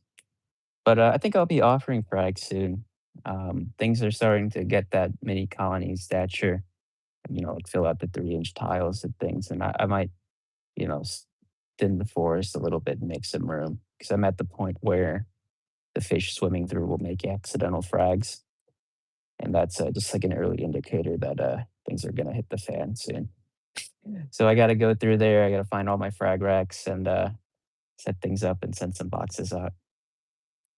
Well, the only reason I ask is because, like, as things move forward, I get people in the YouTube community all the time, like, Perry, who do you recommend? And I want to have, like, you and Rich and Mike with Rebel Reef and Lee. I mean, all you guys, to a lesser extent, are in your local communities doing sort of work, and I get that. That's awesome. But I also want to be able to point people in your direction should they need something like corals, and maybe I don't know if you're still doing nudies, but and then the concoction. Now, is that handled directly through you, or did you have somebody that's picked it up at this point? No, actually, I mean, been in the talks with a few individuals, but it's still direct through me at the moment. Okay. Like I said before, it's a small volume product that I make occasionally here. And I mean, it's just logistically difficult to do. But yeah, like if anyone's ever interested, just feel free to send me a message if you have any questions about the system, the corals, the food. Just in general, just want to talk more than open. Like, most people that do reach out, you know, um, you know, I do try to respond to most people or everyone that sends me a message in that case. Very good. No, it's just good to know because I didn't know if you were currently selling acros. So, dude, earlier that did you still have that Locani? The Two Face? Yeah, Yeah, so I got a piece back. dude. Um, Yeah, no, I'm not. Look, I'm not looking for any corals, but I just tripping out by like looking at it, man, because like that's something yeah, it special, was dude. Like, that thing was like so yeah, nice. that thing's sick. Yeah, if I ever set up another reef, man, I don't think I'm even gonna add any more coral at this point. This thing's I'm already getting like I already know what's gonna happen here in the next few months. So I'm anticipating filling up pretty quickly. But yeah, maybe room for a couple at the most. But yeah, I've got another tank. I'll probably set it up in 27, maybe. I don't know. We'll see what happens. We'll see what's going on out there. But yeah, I'm just really stoked to have the opportunity to see what you're working on and if people are interested in getting corals, to be able to point them in a direction where, where they're going to get healthy specimens and somebody who's, doing really good work and all of you guys are, it's really interesting. How different but the same, you know? I made that comment earlier to Mike, and I said, "It's so interesting how we're all really the same, but we're different, like our personalities and, how we are, it's different, but we all have a very similar sort of outlook, and it kinda roots back into sort of this natural, sort of approach and I don't know if lighting, I know the photosynthetic period is influencing your overall microbiome. But what would really love to know even deeper is what the spectral array is doing microbially as well, and how that's influencing the overall microbiome. Because I'm on to the belief that a full spectrum array is going to benefit from a microbial standpoint and allow for more diversity. If I just think this through logically, to me, it would make more sense that you're getting a deeper, richer, fuller spectrum. I believe you would be getting access to um, more microbial life. I think Yeah, it you'll probably influence it through a more equal distribution of energy in different forms throughout that wavelength. Um, yeah, 100%. I think a big issue that people don't realize is just by running their tank or only using the blue spectrum, that's going to impact what the corals are going to be doing a lot, right? Because you saw earlier um, on the graph how when the lights are ramping down, the rate of consumption is different. So if there really isn't a true peak or that true intense period, it's kind of giving like a fake signal to the coral, right? It's kind of like living in the cave your entire life and the only light that you ever experience is a fire, right? What happens when you walk outside of the cave and you actually see the sun for the first time, right? So that's why when people get, all blue light corals, like from a vendor or someone that's growing stuff, and they put it in their tank under full spectrum or in a different lighting environment, it gets stunted. It's like imagine that cave analogy, right? What's gonna happen to your That's a eyes? You're gonna go beautiful blind. analogy, dude. That Yeah, was like you're gonna killer. yeah, you're gonna go blind. You Did you probably just have come up with that on the spot, or did you already have that one in your repertoire? no, I just came up with that. It's kind of funny. Back in high school, my AP language teacher, she would used to let me write a quote on the wall every day, write some bullshit. But it was always fun. I'm I'm known for doing a little bit of that myself. Yeah, it's fun. But yeah, it's like, when if you can kind of start connecting a lot of these things via analogy, it makes the learning process a lot easier, especially with like difficult, topics that are hard to wrap your head around, or especially when you're trying to dive into something with no background with it. Like you got to relate it to something right? You can't look at calculus without knowing algebra, and you're just like, whoa. when did the math become letters? You know? And you're like, "Whoa, what does that mean?" You gotta learn your way, or if you don't know all the steps, you gotta have someone, tell you what that squiggly shape means and what that represents, right? And then you're like, "Oh, that makes sense now." But, slowly build your way up, and you get better at it over time. So it's just like iteration, refinement, you know, getting that deeper understanding, being introspective, observing stuff. That's why like the reef is so great. Definitely teaches you a lot of really cool skills that are applicable. Like, just imagine just being that observant in your day to day. You pick up a lot of stuff. You can see what is happening on the underlying. You can read scenarios a lot better. Teaches you how to be patient. That's for sure. That's a lot of things that you don't get exposure or you don't get the reps to test in, right? Like every day the reef is testing your patient, but if he can handle that in a calm, cool, collected way, it does build a lot of resilience in an individual, right? Man, I'm actually enjoying reefing more than I've ever enjoyed reefing, and honestly, I'm not doing shit, dude. Like, Yeah, I mean, I'm not doing honestly, shit either. I'm not doing. I am so minimal at this point. It is ridiculous, and all the only effort that I'm really having to put in is just to keep up with feeding all day, and Yeah, so that's it. it's like I'm feeding and, yeah, I mean, I test the alkalinity and I test the nutrients once a week and I kinda do that kinda stuff, but, I mean, I'm not, like, a slave to the I'm just enjoying it, I'm enjoying watching it, and, like I said, I put sand in there. I'm pretty sure that was good buffer. My strategy of implementation was pretty good, man. I mean, no funk, no dinos, no out Yeah, that's nothing. great. Nothing. It was so smooth. I just took, I always do my sand, I learned a long time ago from a guy, Chris Sampson. He was with Deep Water Aquatics back when I used to work with them. And he's like, dude, get your dry sand and rinse it with tap water until there's zero dust. Take it inside, do a partial water change, put that salt water, mix it into a bucket of salt water, let it sit for a few minutes, and then start putting that sand into your reef. He's like, you'll never skip a beat.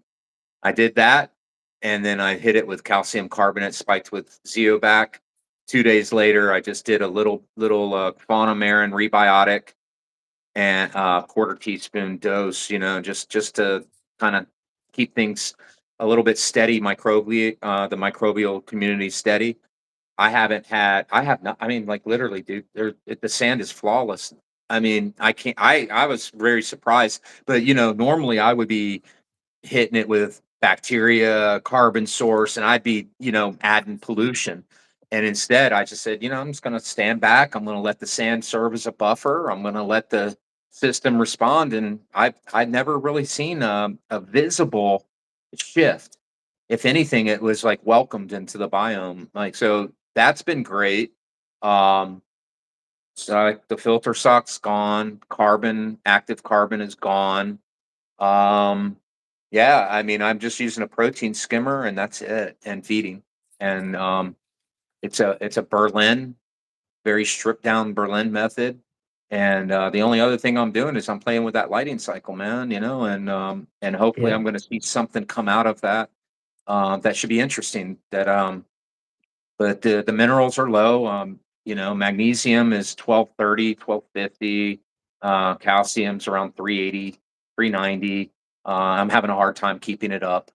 And then alkalinity is 7.3, 7.7, somewhere in that range, perfectly fine. And I'm just Yeah. letting the corals to start saying, hey, give me more. And then when they start saying, give me more, I'm going to slowly build the alkalinity to 8.0, slowly build the calcium to 420, slowly build magnesium to 1300, slowly start building my big three as I'm building towards the solstice. Because if I have it right in my brain, um, I believe that I should see that upward trend and continue to see that upward trend and then I should see growth sort of start to suspend a little bit. And so when I round that curve, I'm going to then start weaning my nutrients like to mirror that back down slightly. And when I say nutrients, I'm talking about minerals too, right? I'm not talking about just nutrients. Um, so yeah, I'm going to see if that's natural cycle is similar to the natural circadian cycle that I use, for gardening and life and everything else and what I do each day. And so I'm doing nothing more than just mimicking my natural environment here. So since I go to bed at the similar times each day and my light and blue light, I'm into that. I don't want a whole lot of blue light in my eyes at a certain time at night. I don't extend the photosynthetic period for viewing. So I've just made a commitment that my reef is going to, if I'm going to have to accommodate my time to the reef, not the other way around, right? So it's Yeah. it's just a different way of looking at the way I'm doing reefing, and I'm trying to set it up to be I'm setting it up so that I'm actually the one who serves it instead of like telling it, no, you're going to be this bright at this time of day. And no, instead, I've removed all the blinds off my home. All my windows are wide open. I don't give a shit. I don't care. I like the light coming in. And so, yeah, I'm a big fan of it. And I believe there's something to it. And we'll see what happens. We'll see where it goes. But I believe in it from a health standpoint, right? I mean, I believe ever since I've made a decision to wake up every day and watch the sunrise, it's changed a lot for me and how I approach life and how I approach different people and situations and everything else. And I would love to believe that it's helping me become a better person. So, yeah, to each his own. But yeah, it's been really cool, man, and, a lot of this, was through takeaways through what conversation we had about over fertilizing the tank, and so when I look at the reef, I'm trying to look at that or remember that conversation that we had and trying to say to myself, like, where's the life cycle, you know? And so, for example, when we build a reef, and, I've been given a lot of thought to, like, when a reef is born. So when a reef is born, the corals aren't just there, right? And so um, trying to come up with an idea of like somebody who enters the hobby, how to appreciate each stage of the hobby, And so you got the rock in the tank and you got the water in the tank, right? Take that time to study all of the organisms that are in the tank and learn each and every one of them until you buy that next one. And then I believe with a coral load, I now truly believe that when it's time to say we're going to transition from a fish tank, saltwater fish tank with live rock to a reef, that we go boom and we go big and we load up and we do one big push. And I believe that that would be then the beginning of the reef, right? So now we're saying a reef is born. And so I'm looking at my reef at 14 months and I'm going, okay, my reef was born and here's where I'm at with my reef. It's at a very young stage. It's at the very beginning of its life cycle. And so I'm going to try to mirror that life cycle. And what I would like to see is the growth try to be as distributed as evenly as possible throughout the reef at this point. Since all the corals are relatively the same size, it would be really cool to see how they're growing in succession as well. So yeah, I mean it's I don't have a packed reef with acropora, but I have enough to keep me um astute and engaged, and I'm stoked with what I do have. So that's kind of how I look at it now. Like I have a PC Rainbow that right now is blowing my freaking mind, dude. And I just sitting here looking at it. I posted it on Instagram earlier today, and I'm like, man, this freaking PC Rainbow, dude.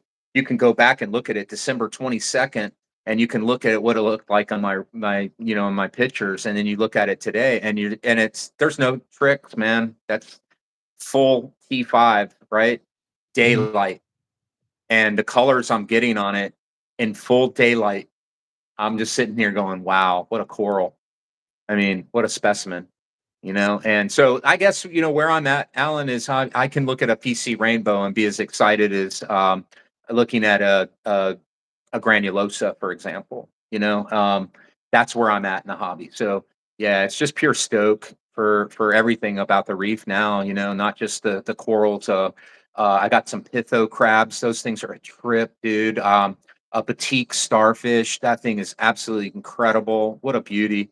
And I've got some emeralds now. I've got a sea cucumber that I added. Several different types of hermits, and gosh, I know there's some other micro life, or not micro, but invertebrates that I'm missing here. Um, but yeah, man, all of those things to me, serpent star, yeah, um, yeah, all that stuff, man. It's just reminding me of like a functional reef, and I think for me, and this is just me, right, where I'm at in the hobby. I'm so stoked to just see a full functional reef, and like when I go to spend money on it, dude, like I'm really not wanting to go spend money on corals at this point. I really want to buy more inverts. I want to put like maybe a gorgonian in there, right? I want to Oh, put wow. some other trippy stuff in there and really make this like the most beautiful like mixed reef, right? And Mhm, because I've always been so acro dominant in everything I've ever done. And so for me, it's just like I'm alive again in the hobby, but in just a different way. I mean, mhm. my acans are just so chubby and happy, and I'm just like I'm all stoked on them, dude. You know? Yeah, if your acans are that happy and you're probably feeding a ton, you might wanna get yourself like a dendro. Those are always super cool.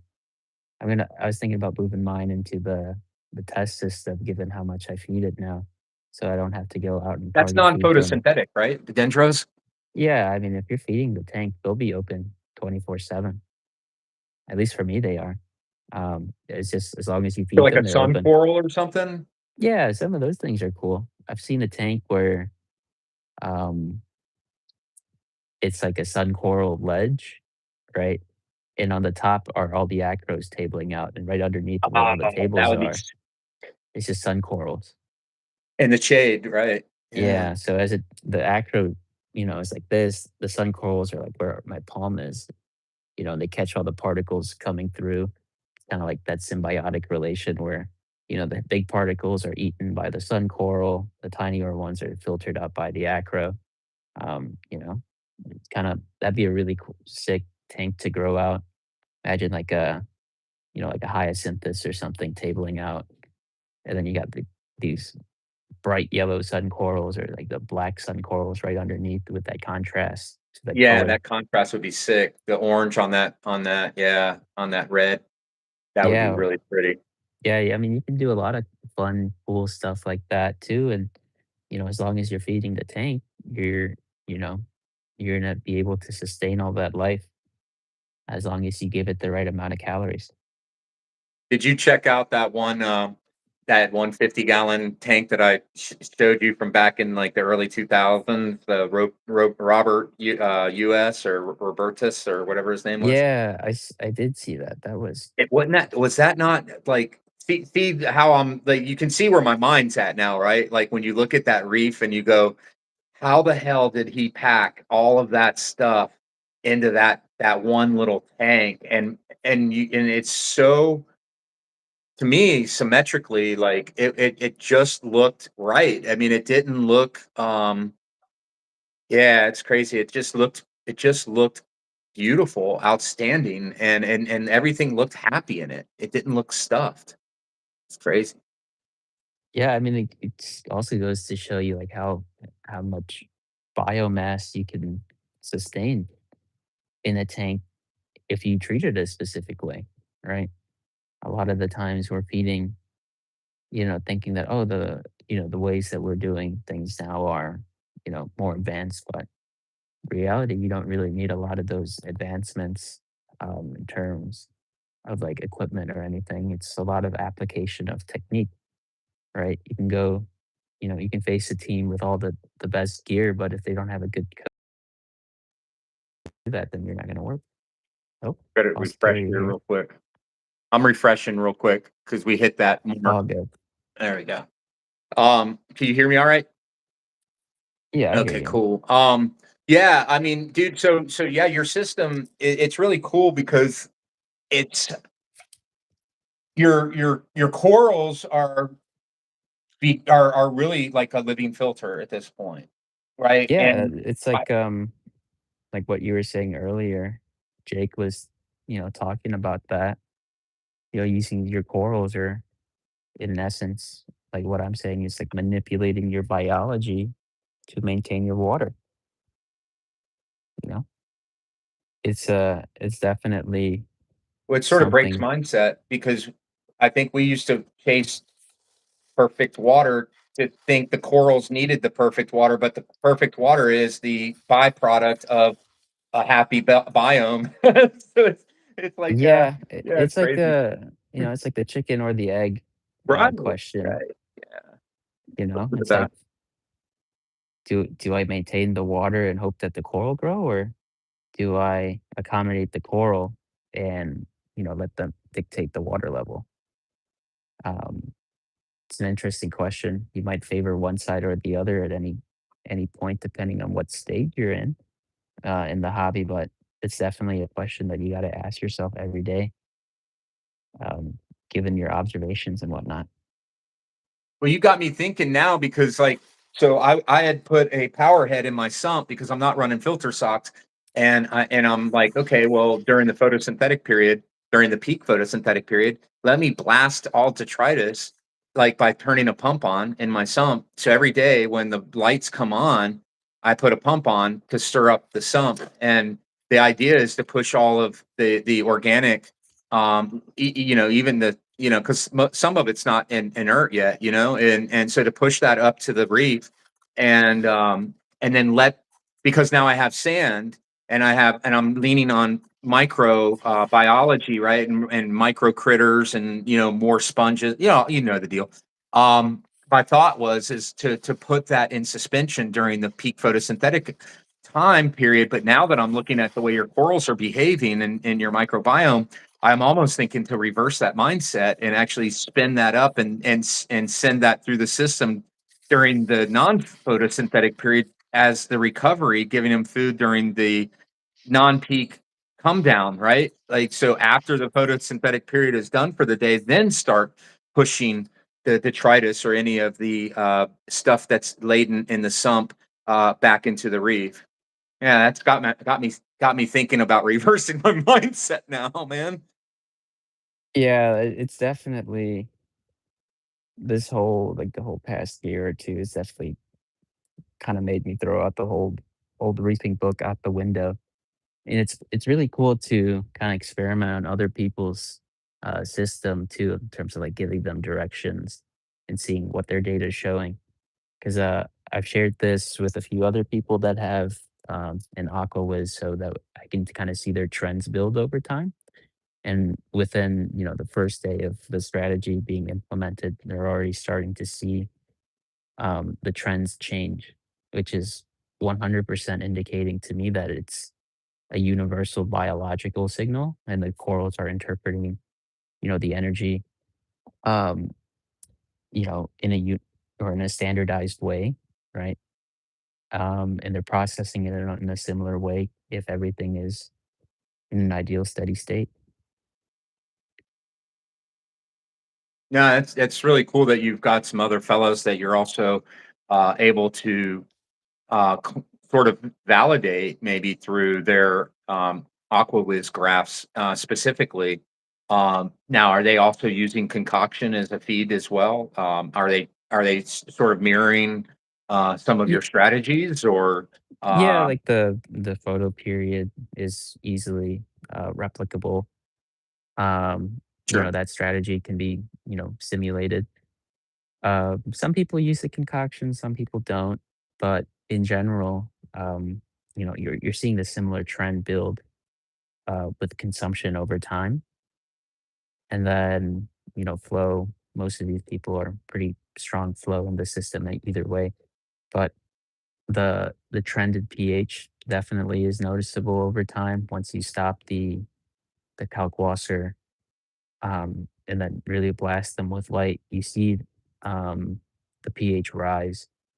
And then, the feeding too, it's definitely helping if you wait throughout that peak photo period to let the pH build up, because you can kind of feed, and there is a firm floor but there's not a concrete ceiling, if that makes sense in terms of Yeah. pH. You Because have the a lower corals are, threshold, but not a higher upper threshold. yeah, or it's harder to get there than it is to hit the floor, right? And to also keep all of this in mind too, um, throughout the entire, duration of the day, the coral is regulating its internal pH apart, alongside with regulating all the other signals in its environment. So that's a constant exertion of energy too. So that's why feeding becomes so critical. If you're giving these corals tons of light, they're creating a ton of oxygen as byproducts and waste. They need a way to one remove themselves of that waste because the oxygen will, oxidize and damage the cells, create radical oxygen species that are, degrading the organism. And you need the flow to carry that away, provide fresh CO2 and food for the coral to actually respirate Mhm. and actually use the sugars that it's, generating. And you need, an equivalent nighttime period as well, right? You need to breathe in and you got to breathe out. Same with the corals here. So any all right. So any before we go to nocturnal strategies, I want to recognize Mark. Mark, what's going on, buddy? Happy Friday to you, my friend. Troy Lee. Yeah, I run an MP40 in my sump 24 hours a day to keep it clean and feed my reef. I got some on the way. I'm assuming that is the concoction. All right. yeah. I sent some to Lee. Oh, Mark, when are you Awesome. gonna stop by again? Mark's local, by the way. Oh yeah, Mark's super amazing person, man. Like I'm just grateful to have um had the ability to interact with Mark over the years. Yeah, he goes, I'm due. I wish we were closer, Alan. I'm sure we would be having some tea and coffee often. We would be we Yeah, I mean, So you could it's you a could blast my mind with coral data, and then I could bring you into the plant world and show you some of the things I've been trying to work on there. It'd be kinda cool. nice. I'll be in Florida this April for Reefapalooza, so if you'll be Oh, attending, hell yeah. Carrie. Well, so what I'll Uh, do is I'll get a get together and I'll host a little like get together here at my house and I'll do something for everyone like who can make it. So yeah, maybe you can like cut out for an hour, couple hours and stop by and hopefully by then I'll have my death cut down and I'll have figured out how I move forward with my food force because it's been pretty rock heavy here. It's kind of sad to be honest with you, but it's like life on the just reef. yeah, It's just give it some time and perseverance. That's all we a got. bro. I had some banana trees that were like almost 20-foot tall that were like almost as big around as some small oak trees. I mean, like huge patches everywhere. I had like 6 banana patches and they're all Dang. dead. Every last one of them died. My dwarfs, my big ones, everything died. Um, but yeah, luckily, I saved my mangoes. I dug up my mango trees and moved them into. I've made a greenhouse for a few days, and just it's kind of like our old reefing skills, man. You see what you have lying around, and you put your creative mind to work, and you come up with a solution. So I took a propane tank and a single burner and stuck it out and underneath the tarp, and I ran Oh, that, and that kept oh, kept the temperatures warm hey, enough that I didn't lose oh, my, get down, get down, come on, Oh, come on, get down, that's come awesome. on. Ah, So this guy. lucky, lucky Yeah, bug. he's a big boy. I guess the green screen's freaking out, but he's a big boy. Yeah. Oh man. My dogs are sleeping right now. That's all they do. They're chihuahuas, you know how they are. They're old too. Yeah, I just this guy's a little bit over a year right now, so he's got all that puppy energy. So are you gonna get a booth at Reefapalooza or are you just gonna go and walk the event or I'll be there alongside Anand at the Aqua Wiz booth. Oh, cool. Cool. Yeah, so I guess I'll be there kind of talking about, how the Aqua Wiz works and maybe getting some stuff, talking about other things as well. Man, Some things that I've been working on. Yeah. I It'll haven't done be a more so like Reefapalooza. you It's haven't done been a years Reefapalooza in for a me, while? buddy. It's been years since I've done one. Yeah, it'll be my first or it'll be my second one. The first one I attended was in New York. This time I'll be making the trip down to Florida. Yeah, they're gonna probably have it at the Carib like they always do. Yeah. It's yeah, it's out there. That's out there near Disney. Off of gosh, I know exactly where it's. I used to run a restaurant out there. Yeah, yeah, that's a cool place out there. You're gonna have a good time. It's a beautiful resort, dude. Beautiful resort. Awesome. Um, I'm yeah, excited. you'll really enjoy it, man. I don't know if you've been to Orlando before, but there's quite a bit to do there, man. I been there only once when I was 6. So it's Oh, been yeah, you're been dude, man. I've been almost 20 years since then.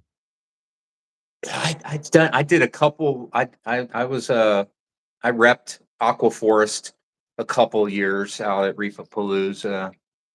I was lucky enough to rep them with Magna 2016 in San Diego. That was a good Nice. time. And then I did the Reef experience in Chicago. That one back when they used to have that. Um, that was really interesting, man. They had all kinds of shit at that. It was called the Which one? Chicago Experience, man. What a venue that was. I think it later turned into Aquashella. Um, Mm, but yeah. yeah, so that was years ago.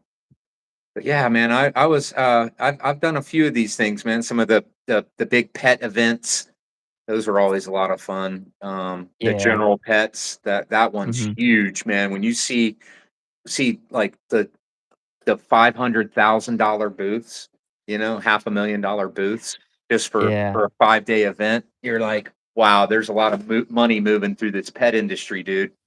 Mhm. Um, Pretty cool stuff to have been exposed to. But yeah, man, Reefapalooza, I hope it comes with the same intensity, man. They've been able to sustain it. So I hope, man, I hope it's another blast like it always is, man. It's always such a damn good time. I've been out there selling corals before too. It's freaking blast, man. Yeah, I won't be just because it's, the trip down to Florida. I don't think I'll be bringing any corals to sell, but, it'll be a nice fun event, just talking to people, meeting a lot of reefers down there that I've, I guess, talked to over the years, and finally meeting them. It'll be nice. So, I haven't seen a non-Sacros. Does he have a handle that he goes by that I might be more familiar with? he's on Collector's Corals on Okay, Instagram. yeah, I know who it is. I've seen his. Yeah. Okay, so because I think you collaborate, um, you've done maybe Yeah, some so, post Anand's, collaborative posts. yeah, Anand's been really I'm really grateful to him because he's kind of lended his all his acros and all of his systems as a testing grounds for the concoction and other things that I've been working on so that I can gather data, right? And also see it in effect in a completely um, you know, non-controlled or a system that's not controlled and dictated by me, right? So I can see the results and different methodologies. I can see how hundreds of different acros respond, which is really awesome because that doesn't that means I don't have to go out of my way and collect a ton and ton more coral to see what's going to happen if I do a specific thing. So yeah, it's been really nice. It's opened up a lot of doors, and he's allowed me to gain a lot of insights, and I'm pretty grateful for him for that. So we got Jaguar jumped in, no calc, no mechanical filtration, high flow and high PPFD. Keeping things simple and stable are the keys. It's okay that you joined late. We're just stoked you're here, Jaguar. And then Yeah, Lee said, yeah, all calc, high flow, 800 plus per. Ha ha ha. Damn. 800. Yeah, he's got those reef breeders on, so those things Yeah, like they're to cook. freaking powerful, dude. Yeah, they're strong. Powerful. I've got But, T5s, man. I got my T5s like seriously like 16 inches away from macros and not even less than that. I mean, it is they're blasted, but you would think you would think that my A cans would be pissed off. Bro, my A cans healed from hotspot burning edges that were from the reef breeders. And when I put the T5s on, you should see what's happened to my tank since. And I'm not trying to say yeah, anything it negative was about LEDs. I'm just saying, no, here's the it's deal. it's It it's is 100%, night man. and day different, bro. It was such an unfortunate event. I burned one of the ice fires, Oh, uh, 'cause I 'cause I I put it right under the halo, or not the halide.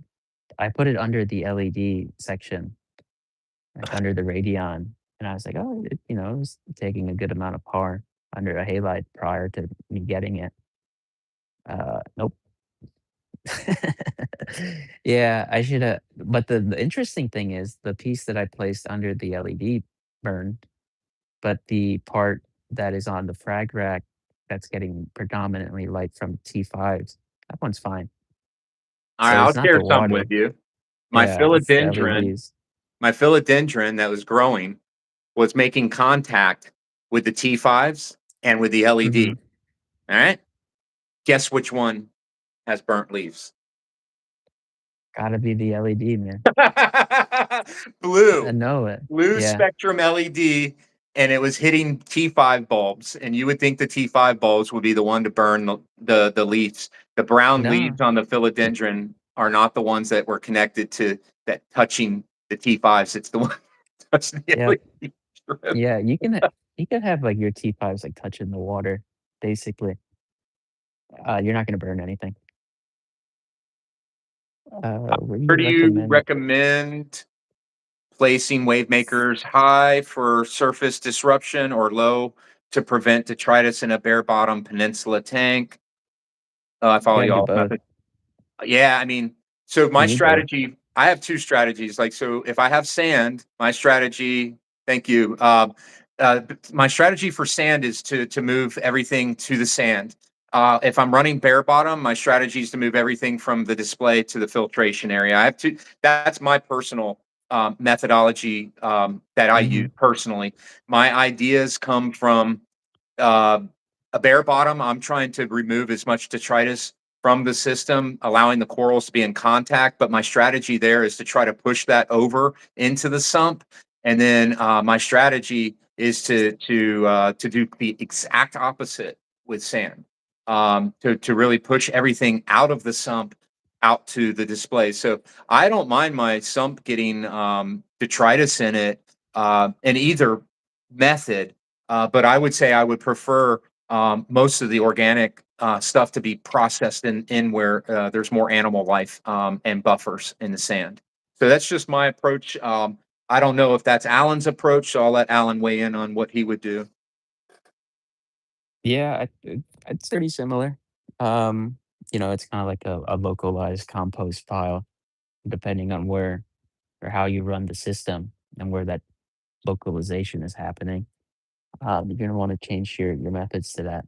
If in a bare bottom, yeah, like you said, Perry, you've designed the system where settling of detritus in the system cannot be processed efficiently, so it needs to be stripped out. So you do have to move it into the filtration. But if you have a sand bed, you don't want, all the waste to be on the rocks. You want it to be processed by like mm, you know, the fauna that exists on the sand bed, either like cucumbers, the pods, the starfish, whatever exists in there.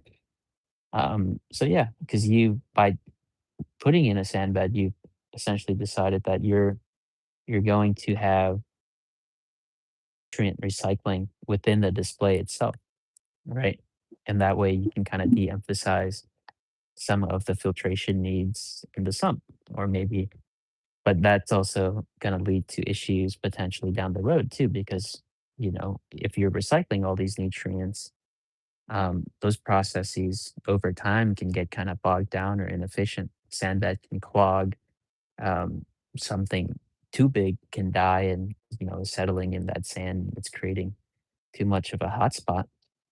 So there is, maintenance that has to come along with each method, and I'm sure that's well documented in the hobby too. So it really does kind of depend what type of tank that you're running, where you're at, how you feed the system, things like that. I think bacteria I think the homing. So what I like about sand, Allen, is I like the ever changing bacteria homing capacity and what it involves. So each time that sand is stirred, it's almost like new surfaces are now being exposed for bacteria proliferation. And I don't know, from my perspective, I really like how that plays into a healthy microbiome. Yeah, So for me, it's like that's where I'm trying to land right now. Go ahead, sorry. yeah, it's like tilling your compost, turning the pile over. If you got sand, it's recommended that you have something, tilling it like a diamond goby or a sand sleeping wrasse or a cucumber, because otherwise, if you're not maintaining it, or if you don't have any ways of like passive maintenance to it, that sand bed can get pretty dirty. Just imagine going a year without, you know, vacuuming it. The water that you suck out is like blacker than night. You know what I mean? Oh, it's bad. Like, every time I've removed the sand bed, I my son, like, came home last a couple weeks, well, it's been about 3 or 4 weeks now, but when he came home and from his girlfriend's house and he walks in, he's like, he just shakes his It's head. I go, "What?" And he goes, "You put sand in it again." I go, "I know." And he's like, "But you every time you say I'll never do it again." I said, "I know, until the next time I do it again." And it's just kind of funny, but I know that. Okay, so there's two different hey, thought come here. processes. Come on. I think the bare bottom Come on. thought Get down. process Get down. is that I think it offers long-term stability. I really do. I think it probably, if you wanna maintain, like, I think health-wise, it can be more Ah, beneficial come long on, term buddy. Get down. with less potential bombs to go off. Bare bottom, you're saying? Whereas so I think with bare bottom as a strategy, I think it's, for if I was farming corals, for example, I would think that bare bottom would probably be the best strategy, right? But when I'm thinking of displays, right? Or trying to create more of a real living reef. That's why I needed to move forward with sand this reef, because I know what potential mouths I'm cutting myself out of if I'm looking at the big picture reef experience for me. And again, this Mhm. is just based on kind of how I'm framing it, right? It's not right or wrong. It's just the way I'm framing it from my perspective. I like the idea of more mouths, and sand gives me the ability to have way more mouths on deck. And I think that's something that I like. I like that buffering capacity, not just from a mineral or standpoint, but I like that buffering capacity from a nutritional standpoint and from a diversity standpoint, right? And so from what I'm looking for long term when I look at this thing, I feel like sand plays very intricately into what I'm seeing on my long term vision. Whereas if I'm trying to have a coral collection, right? If I was like for example, like when I think of a coral collection, I like Lee, and I'm thinking like Rich right now. I know you have a lot of coral, but like they come right to mind.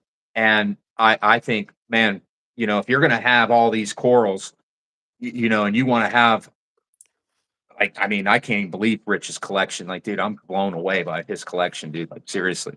And when I see that collection, I'm like, I personally would feel more comfortable and confident in a bare bottom situation if I'm holding on to all that kind of jewels. Because for me, I could steer that system and have a little bit more controllability for it personally.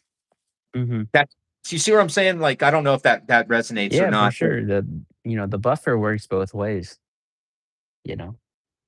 um, positively and negatively. If you're trying to course correct for something, that's where, if you have a crash and, you don't replace or clean out the sand bed, that sandbag is going to be holding you back from restarting for a long time because that sink is slowly releasing everything back into the water column, right, from that massive event that you had. So it it really, yeah, like you said, it really depends on what your end goals are with the reef tank. If you want to have, you know, a frag growing monster or have a really nice mature look, that is kind of somewhat pseudo self sufficient, go for it.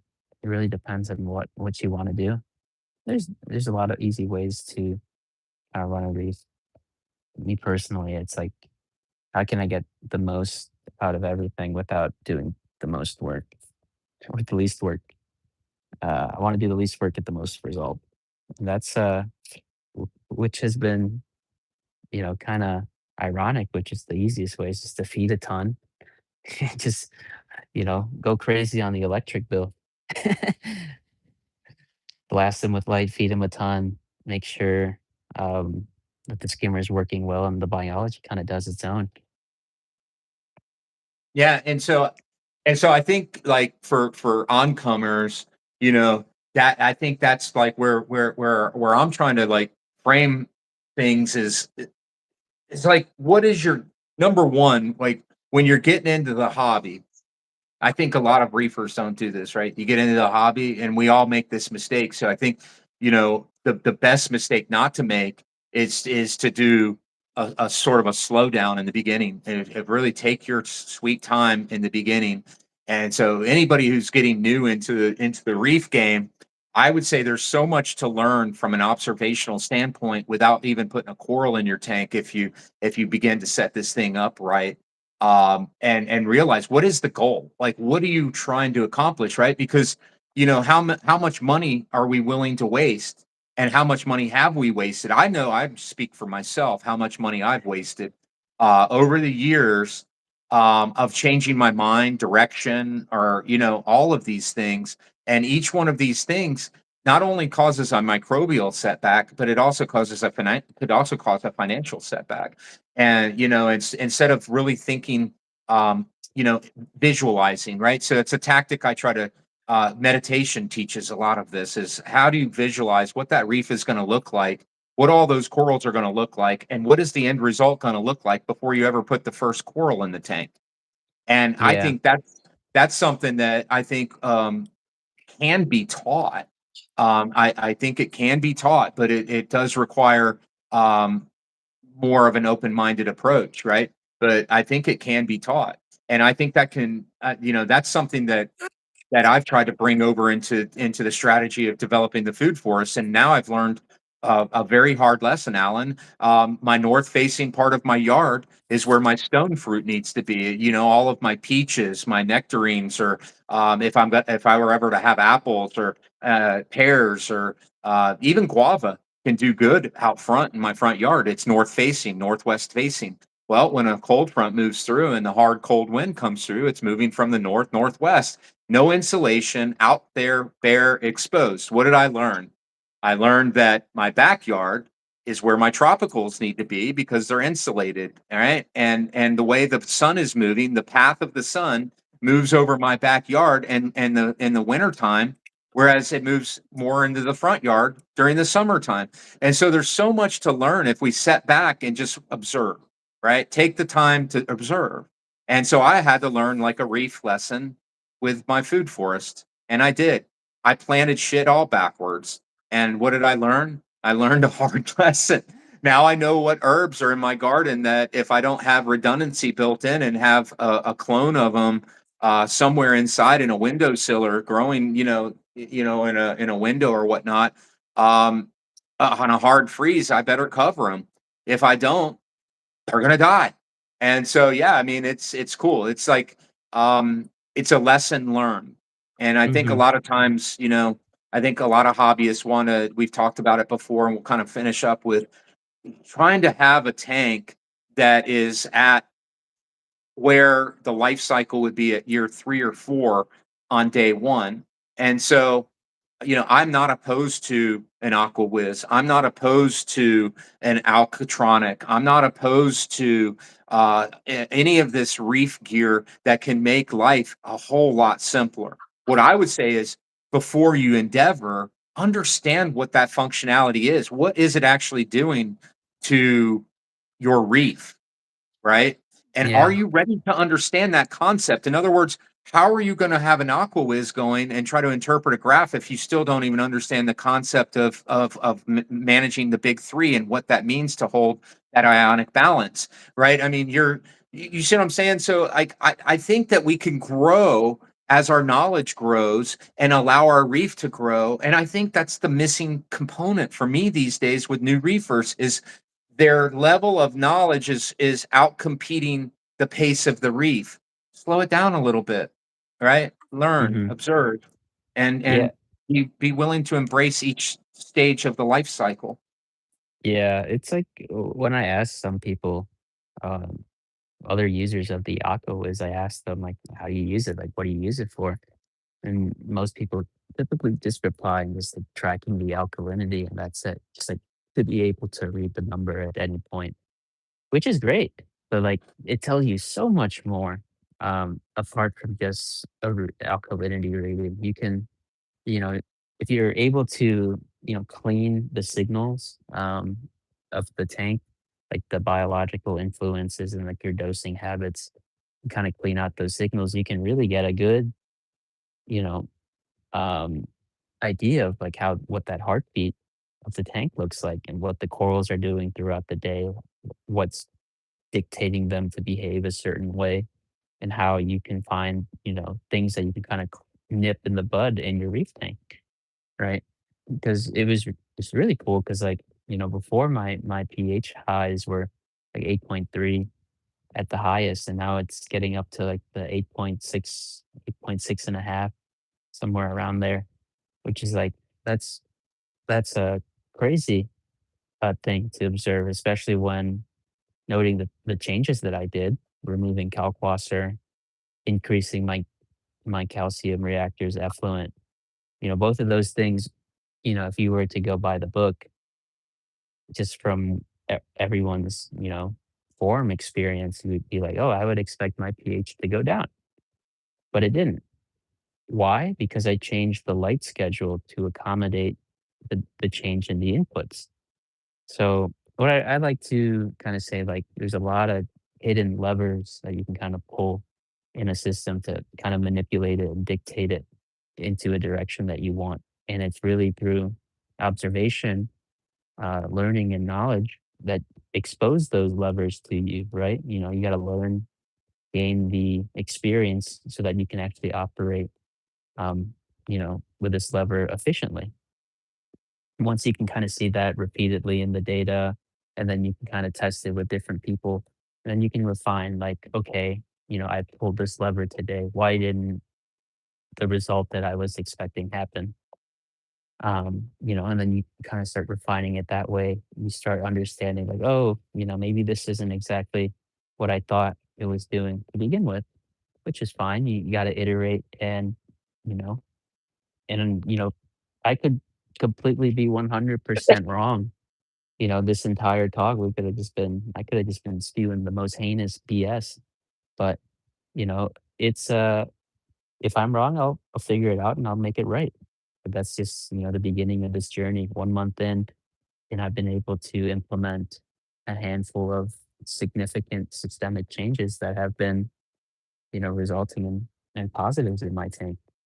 So I'm just excited to see where, time takes me with the Aqua Wiz, what I can do with the system, how I can really push this edge even more.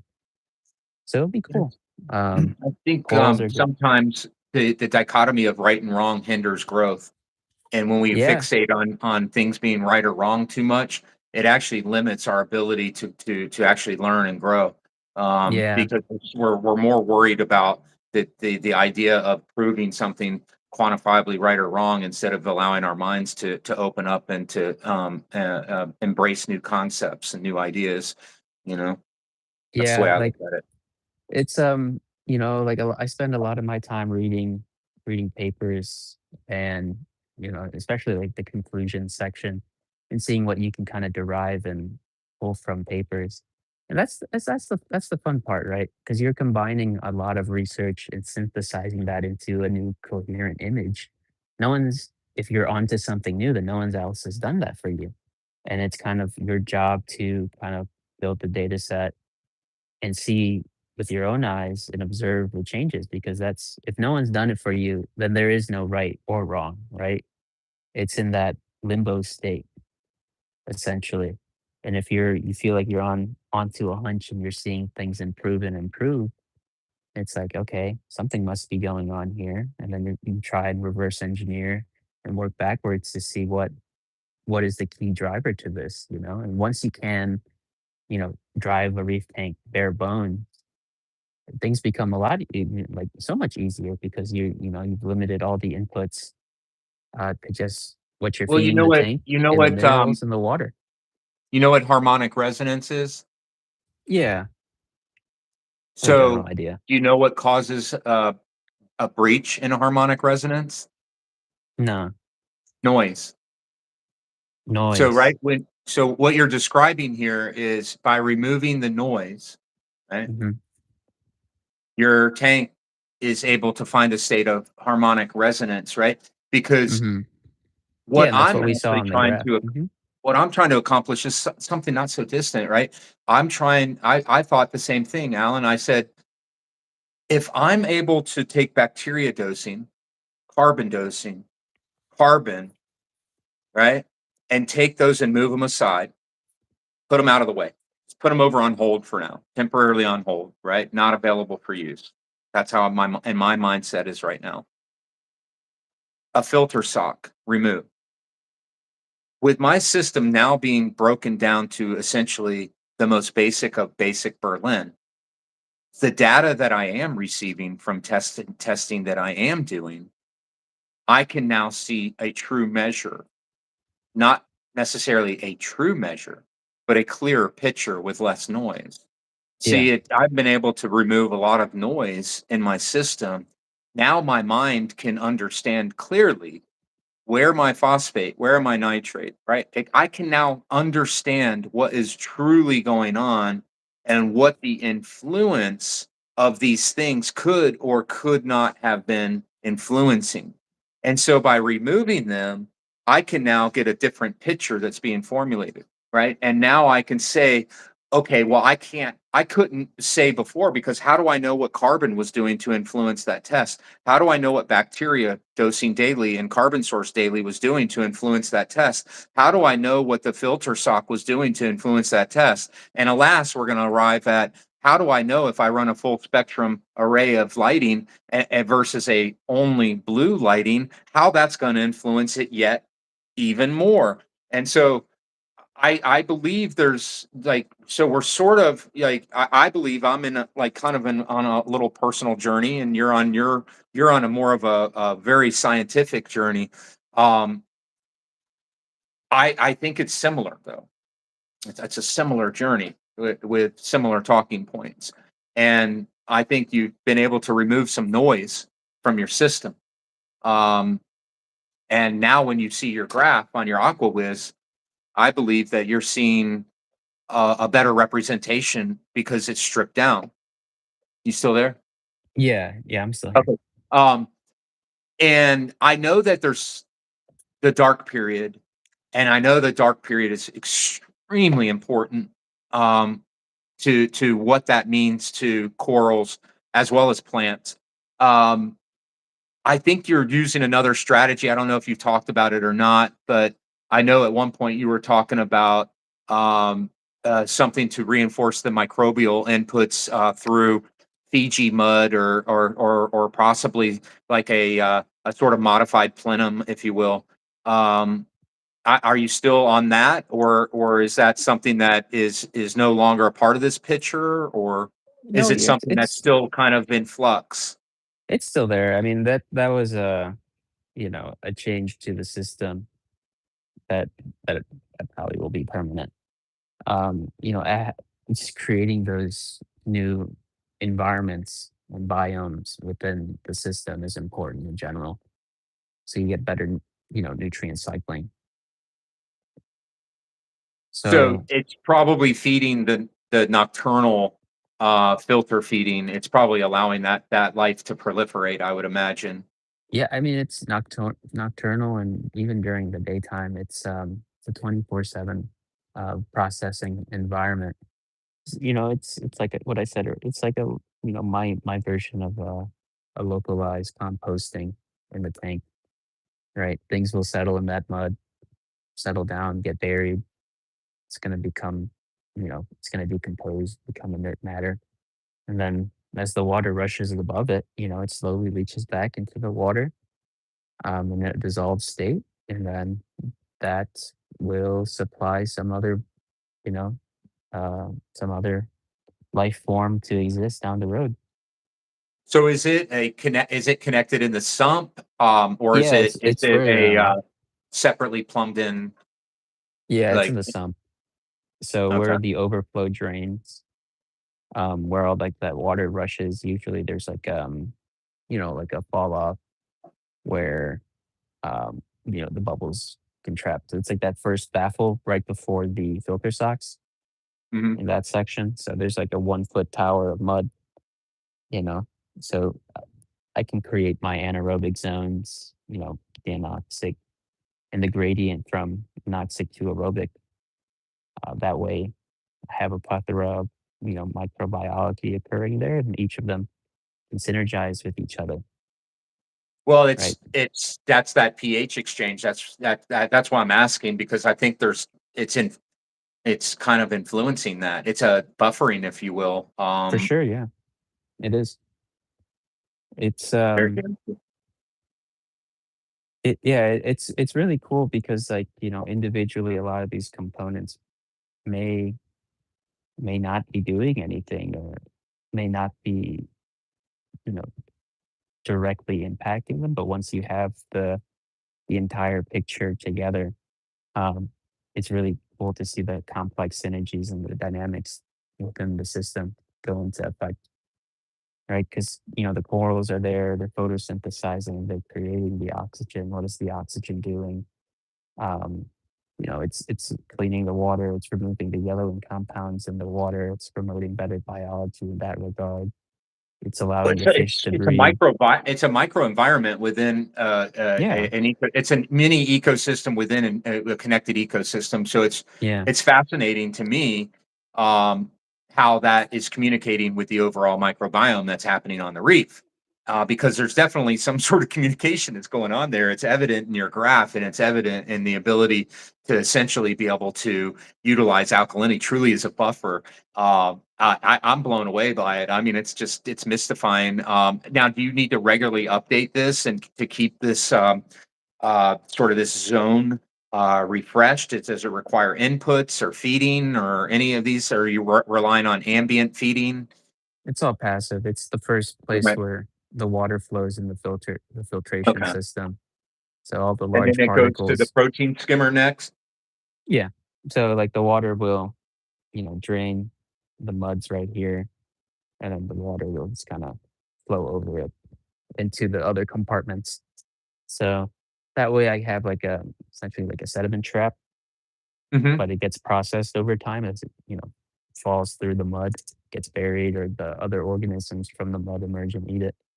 I would imagine Um, essentially becomes inert at some point, and yeah. then it just renders into mud itself. I mean, Yeah, you're creating a still. safe environment to do, to create that cycling process, because if it's not happening in the mud, it's going to be happening in a dead spot in the tank, right? And it happens in everyone's system, wherever there's a dead spot. It's But obviously you don't want to be living right next to the water treatment factory. It smells like shit.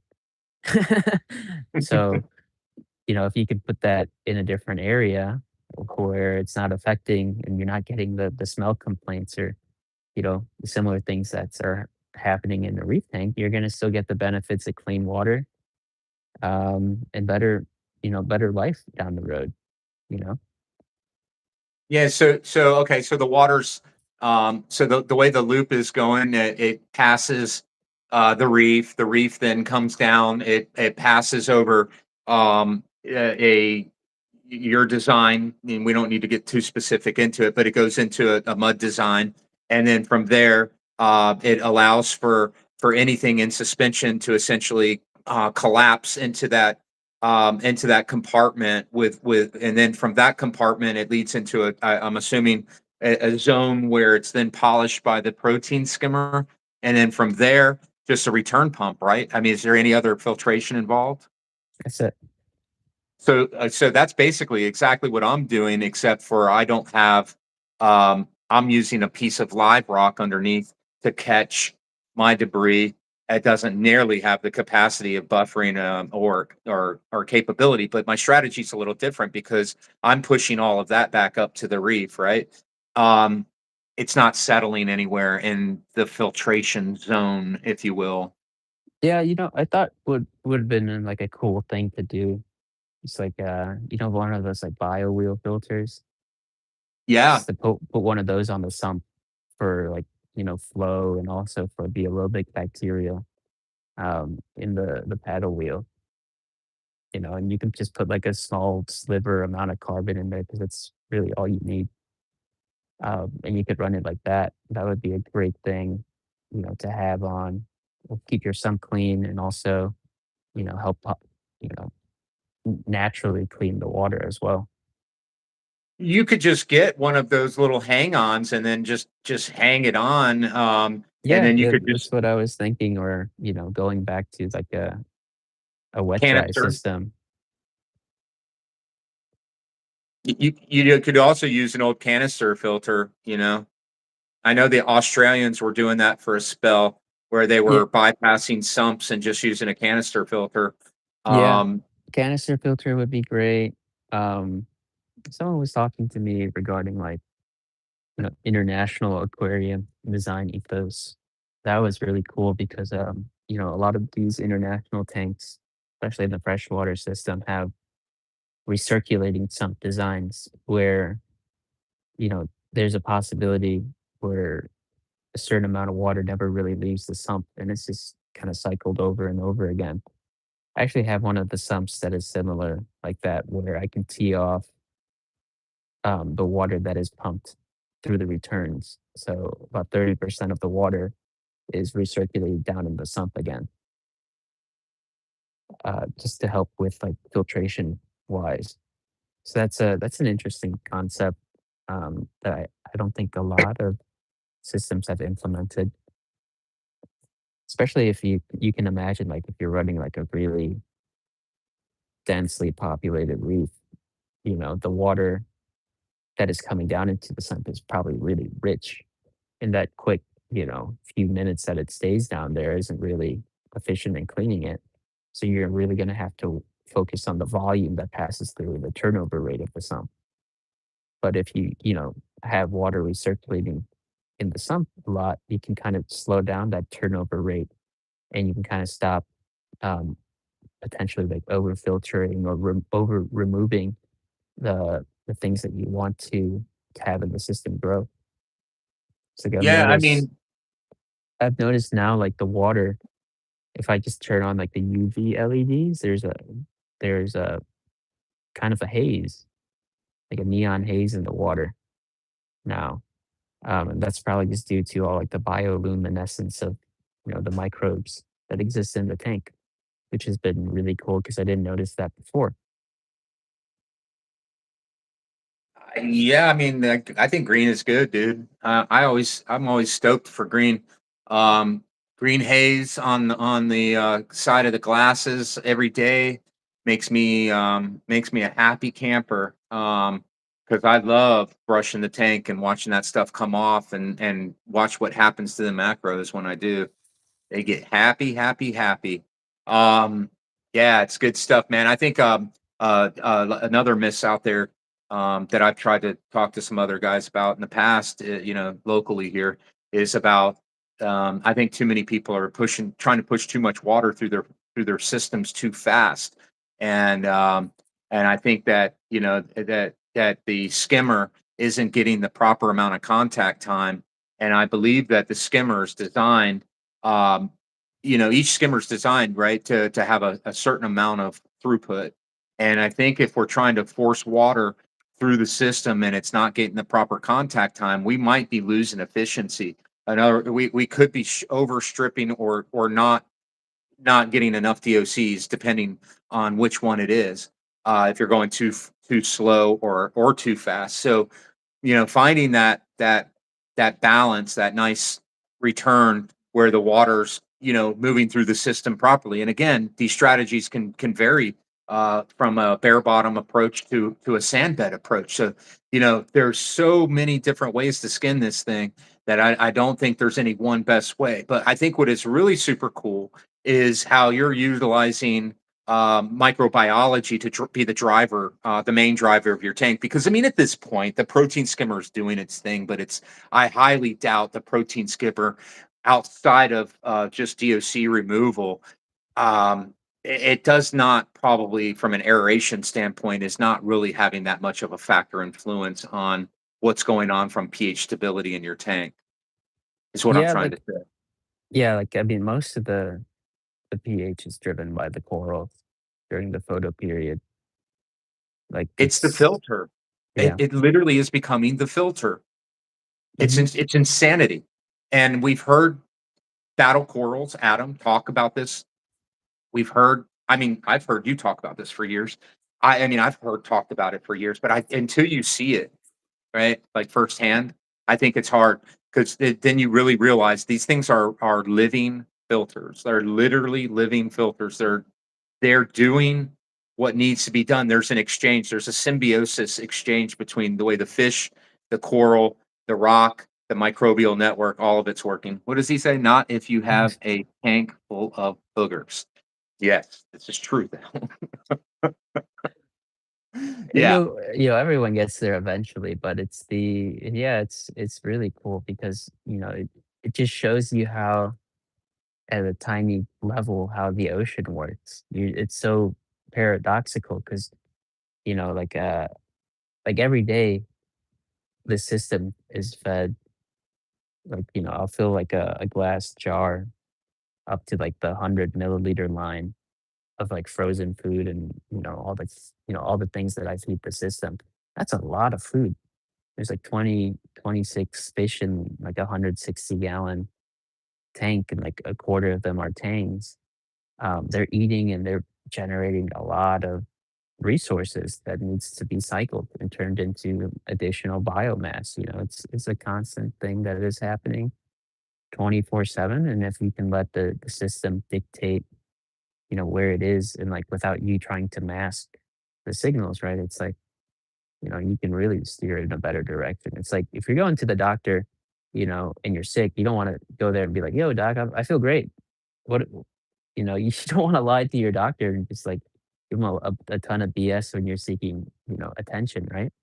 So I think that's important to understand what the baseline looks like for your reef too.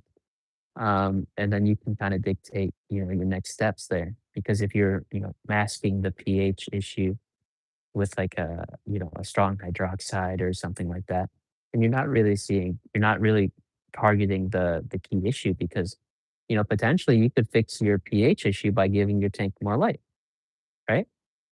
Or, if you're already, addressed that already, then maybe your house is just too high in CO2. So how can you, alleviate that? Get some house plants or things or something like that. Or like, in terms of like consumption, right? It's like why are values accumulated in my system? And you've been realizing that, you haven't been inputting the proper amount of calories into the system for all of these synthesis processes to actually occur. So they have an energy constraint, right? So once you can kind of picture these parts of the puzzle coming together, then you can build out that picture. Then you know what the next thing is to do, and then you can create a coherent game plan. Otherwise, you're just kind of taking, a random walk in darkness, and unless you're lucky, you're not going to stumble into the right state. You just kind of be kind of guessing and wondering without any help. So, this is the Aquawiz is probably the first piece of tech that I've been personally excited and about and use on a daily basis. I think, since I've gotten it, I check the app every hour, every hour of every day, whenever I'm awake to see, how the system is doing. And then I'll be like processing in the background. It's like, okay, I saw this number right now. Given what I've been doing today, I hope it goes to this one. And then if it doesn't, I'm trying to figure out why. It's cool. It definitely is a fun way to gamify keeping a reef. Um, it's nice having a data background to, you know, kind of look at this and kind of peer into its insights. And then I'm just excited to see what other people, you know, take of this idea and what they think about the concept and what they see in their own systems too, because, maybe it's just the specific way that I read my tank that I'm seeing this, but it seems to be generally broadly applicable with a few changes in technique, and you're just at that point you're revealing um, you know another fundamental thing within the hobby that could probably shift things a lot in terms of how people grow and operate. Like aquaculture too. It's like if it really is just as simple as changing when you introduce feeding into the tank, that's a no cost solution to multiply your output. That's that's simply a no brainer. I mean, I have an idea to take a single line peristatic pump and our dosing pump and have it draw from the protein skimmer and deliver incrementally to the reef every day. What do you mean, Why like a not? skimmate? Yeah, take the skim mate and feed the skim mate back to the reef on a schedule on small incremental 1 milliliter doses throughout the day. I wonder what that would do. I mean, again, when you look at it from a waste perspective, this is all potential food that is being picked up that wasn't able to be processed by a mouth in the tank, possibly. Okay, so some of it could be. So I don't know if it would be serving as a contaminant at this point, or if it could possibly serve as a food input at this point. But to me, I would think from a recycling standpoint, and closing loops, it would be a neat test to Yeah, see what the uh, impact of of taking your skim that is essentially just waste and then delivering that on small incremental doses back to the reef as a supplemental feed. That would yeah. be I pretty think cool. you know, uh, to take that even further, you could potentially get rid of the skimmer and just keep the skimmer pump, right? Like micro bubbling.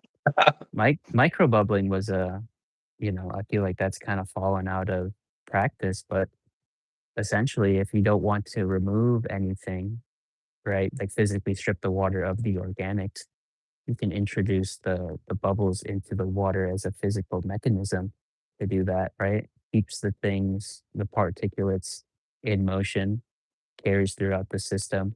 You're oxidizing things over time as well with the introduction of the dissolved oxygen into the tank. As long as you can, supply that with clean air, I don't see why not. You could, I don't see why you would need a skimmer at that point, right? You would just have to tune in the amount of micro bubbles.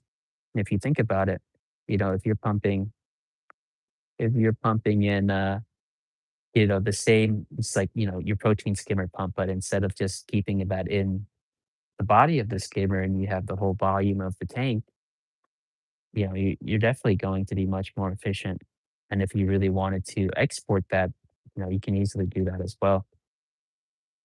Well, that's a different data set right there because if you were to take the skimmer offline, now you can really get like almost as true of a representation of data sets because now there's nothing impeding from a filtration standpoint. I mean, literally, I mean, you're now 100% organic at this point and totally uh, regenerable. I mean, essentially, that's what that would be. And there are success stories out there with it.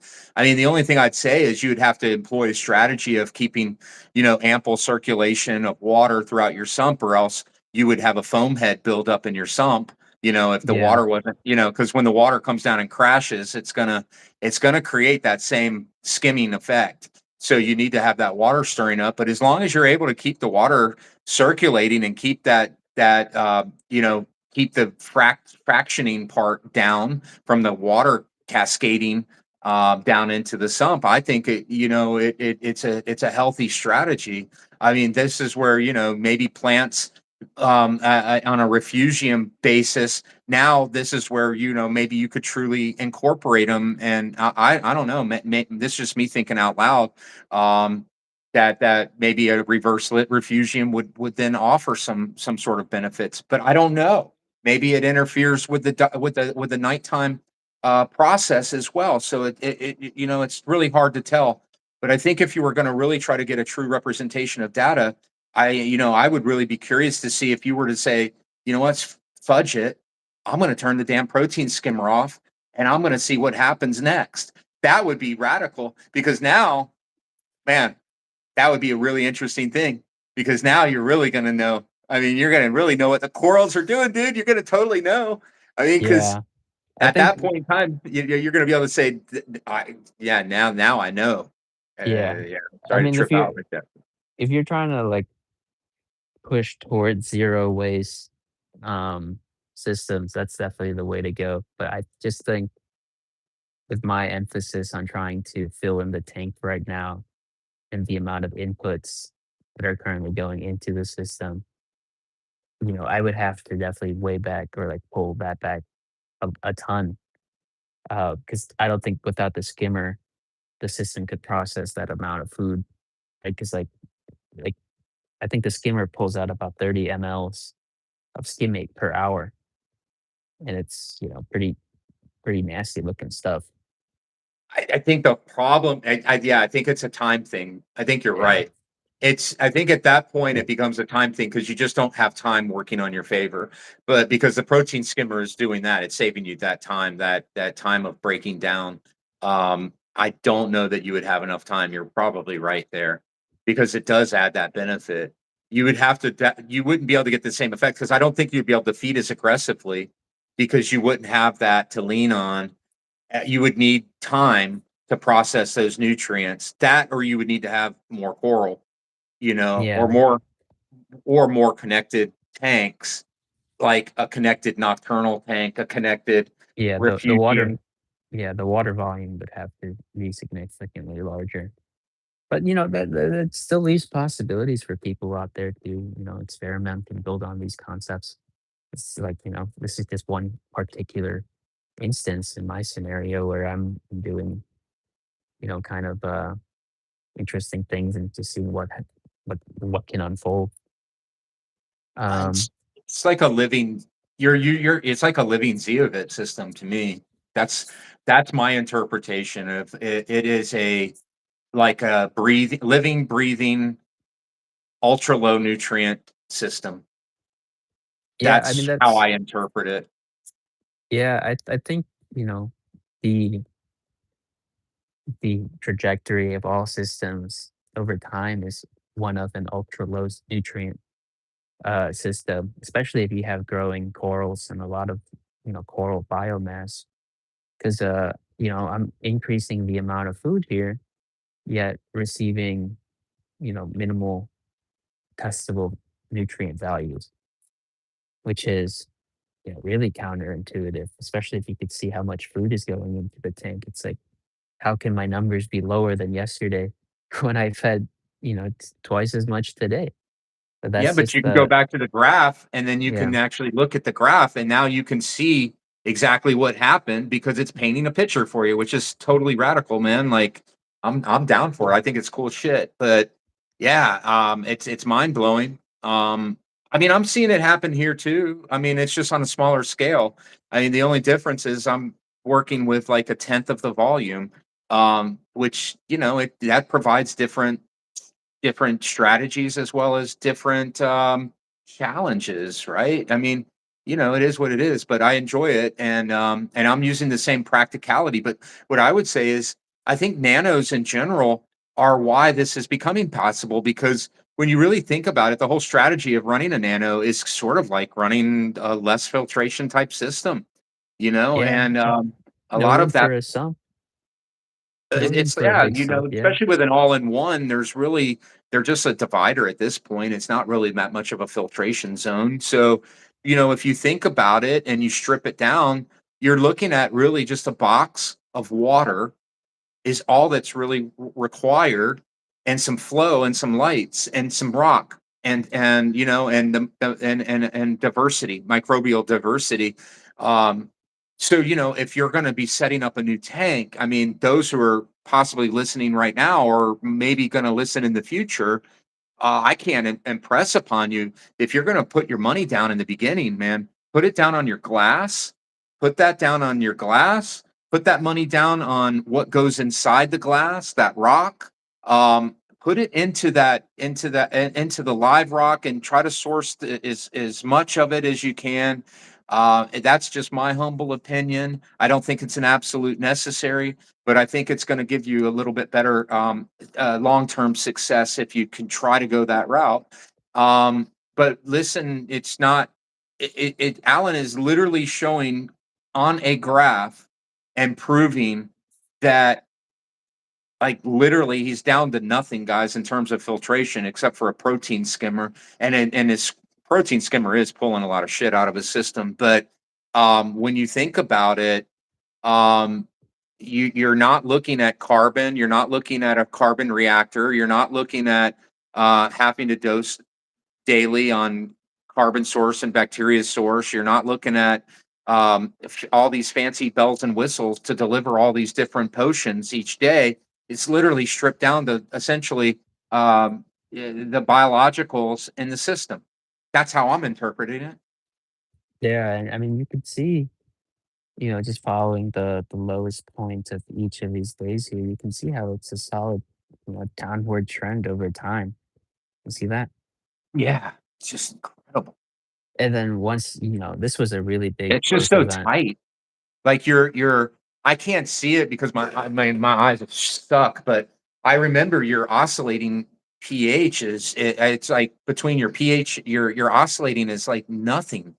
Um, if I recall, is my memory serving me correctly? I mean, you're literally have like you're almost like your delta and your pH are almost like the same. For the like the pH and the PHO values, like There's just not a wide. I mean, they're like very tuned. yeah, so this is like the CO2 accumulation overnight, like that lower trough. But like Hmm. during the day, it does peak over all due to all the CO2 getting absorbed by the corals and photosynthesis. What I wanted to kind of look at here was like the, the 1 week trend here. So you could see how when I Hmm. fed this morning to kind of see test out my idea again, feeding this morning led to a drop in alkalinity as the corals kind of shifted their metabolism away. And then afterwards, it started to increase again. So that was when they were respiring, right? hmm Mhm. So this Yeah. is when they start respiring after I fed. And then afterwards, photosynthesis begins to dominate again. And then I did feed a little bit again. So you see it go down once more. Uh-huh. Now it's starting to go back up. But, the photo period, peak photo period is ending soon. So I should expect it to fall back down. So this was an example of a day where actually this is when my skimmer overflowed, that big spike downwards. You can see how, you know, at a similar extent, what introducing organics and stuff into the system will do to the trends here. And then, It made your oxygen levels plummet, right? I mean, yeah, that too. The corals begin to respire a ton. Water gets kind of dirty. Everything kind of wakes up in terms of biology, but it takes a little bit. The corals will then filter everything out, and then you're back to, where you would have been if that hadn't occurred. You know, if I just remove that, it connects really smoothly between that gap. so the mishap. didn't do anything, didn't do shit to your system. It Not in the actually benefited. Yeah, in the long term, but I mean, you keep on doing that, I'm sure it's not gonna be great. Yeah, I mean, it's not ideal, but what I'm saying is it's like kind Yeah. of back to that idea that maybe the skim is not as harmful as we have been thinking it is, you You know? know, I could probably reduce the amount of skin extraction, but, that might invite other things, other nuisances that crop up, or it might reduce some nuisances, who knows? That's another thing that I I like, think it I would probably you probably would it would promote a bigger bacterial field, I would yeah, imagine. I think, Um, so it would imply to me that it would be more diverse. Okay, I could be wrong in that, but to me, I my gut would lean on it would be a bigger it would boost the microbial content yeah, because you're and not bringing as much bacteria out. it would definitely change the distribution of populations. But yeah, I think, a lot of these things where we think we've tuned everything in, I think this with the Aquawiz, it really shows the amount of room that you have left to tune all these levers. Like, especially seeing, this is like the type of trend that I'd like to see on a daily basis, this, constant step downwards, which I'm starting to see right now. But like, if you can understand that there is if we can like formulate that there is like a step protocol to, induce this, that would be a great thing for the hobby, saying like, implement these 5, 10 steps and you are more likely to experience growth and health in your corals and not just go by, oh, you know, this thing works for this guy, but I don't know why it works. And just kind of going off that blind faith. Cause There like, definitely is a correlation in between the way the photosynthetic period and the microbiome are exchanging and breathing and yeah it's very interesting to see it in a like in a graph form, it actually brings the hunch and especially yeah. hunches that you've had to life, which is pretty cool. And you can see like earlier on uh, when I hooked up to Aqua Wizard originally here, you can see the lighter green series. It never peaked over the PHO or the standardized pH. Like it took a while to do that because the Kalkwasser introduction and all the old Kalkwater precipitate was holding, it was suppressing the pH essentially, right? And then It's once becoming that, counterproductive. yeah, it does everything. Yeah, there can be too much of a good thing. And then once I changed the photo period schedule, you can already see here the amount of positive above the normal pH is substantial compared to before, right? You see all that space above it, the green line, compared to here where it was always below it. And then, That's crazy. over time that trend relatively held. It went down here because I increased the effluent rate, which makes sense, right? Because you've increased the carbonic acid and CO2 supply into the system, which will suppress your pH, but not for long. Mhm. Not for long, because it just takes a few days for your corals to Adapt, re-equalize. yeah. Yeah, and then you see what's happening here. It's building up again, which is amazing. So It's crazy because like every time I even thought that I wanted to use a calcium reactor, I always came back to, oh no, man, I'm gonna have to run Kalkwasser. I'm gonna have to do something to keep, or CO2 scrubber or something to help balance out that pH. But that's what's incredible here is that you're just supplying the minerals, um, through the calcium reactor media, and you're not supplementing Kalkwasser, but you've tightened your window, which like that doesn't it okay, so from what we thought we were told, right? You mentioned that earlier. Yeah, that's probably a whole new learning curve for you because that had like how many days did that take you to start like going, no, this is actually a real thing? Um, Well, I mean, I got curious like the first week because the first week of me having the Oculus, I was like, oh wow, this is really cool. I can look at my pH, and then I was more so than curious on what the hell I can derive from metrics, right? Because information is just information unless you utilize it, right? So it's just a number and doesn't tell you anything unless you start connecting it to your other observations, and the other things that you can, you know, interact with. So I was always questioning. It's like, oh, the first week here, I realized my delta of pH was negative for the most part. I was like, I don't like a negative number. I should probably get it positive, is just human psychology or whatever. And I mhm. was thinking like, so if I can understand that one of these pH values is the pH value dictated by biology, and the other pH value is the one standardized to my home environment, I was thinking, impacted by biology. And what does that mean in a reef tank? That means photosynthesis. If I could play around with my photosynthesis, I could probably manipulate my pH. And that was my train of thought, right? Because I was removing all the abiotic influences to pH as I was doing this transition. And once I changed that, I was like, um, I was pretty much verified like upon like the first day of doing this because that was a substantial positive peak compared to the weeks prior.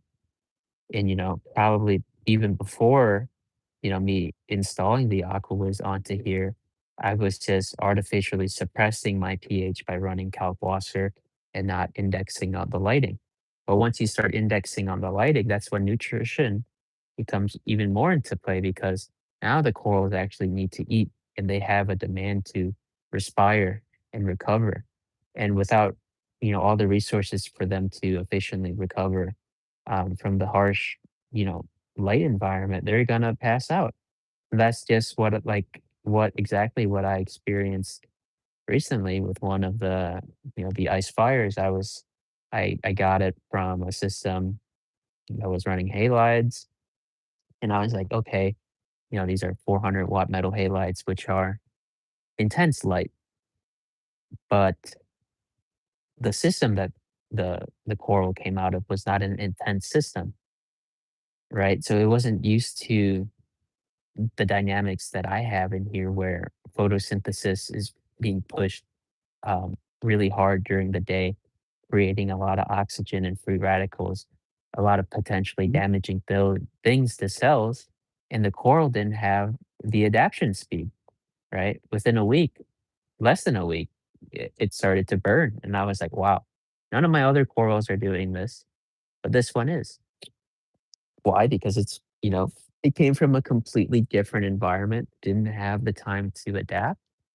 And that's why we lose these things. We pluck them from, you know, the rainforest and you throw them in the desert. Tell me how long you're gonna last from that radical change if you're not slowly exposed to it or you're not slowly transitioned. It doesn't work that way.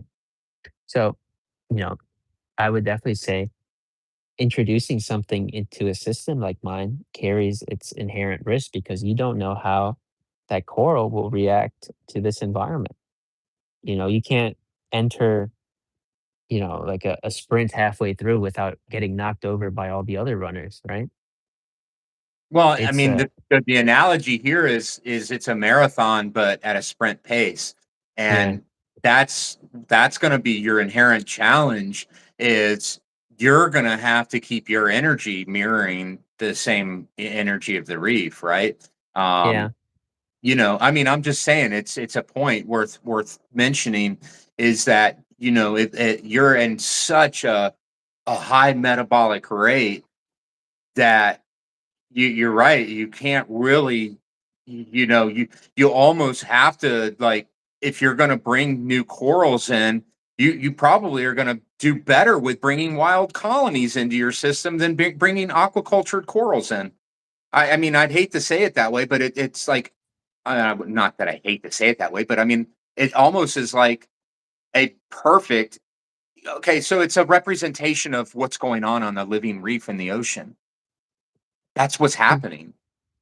I mean, literally, that's what's happening. And so, as far as mimicry is concerned, this is about and with the data sets that are available, it's showing that like literally, it's if you were able to run these same data sets on a real living reef, I bet you it would be very close. Yeah, I'm sure like similar patterns would emerge. Just to be able to so clearly see these, these waves form and the trend of them over time, it's very apparent, especially once you combine that with the visual observation.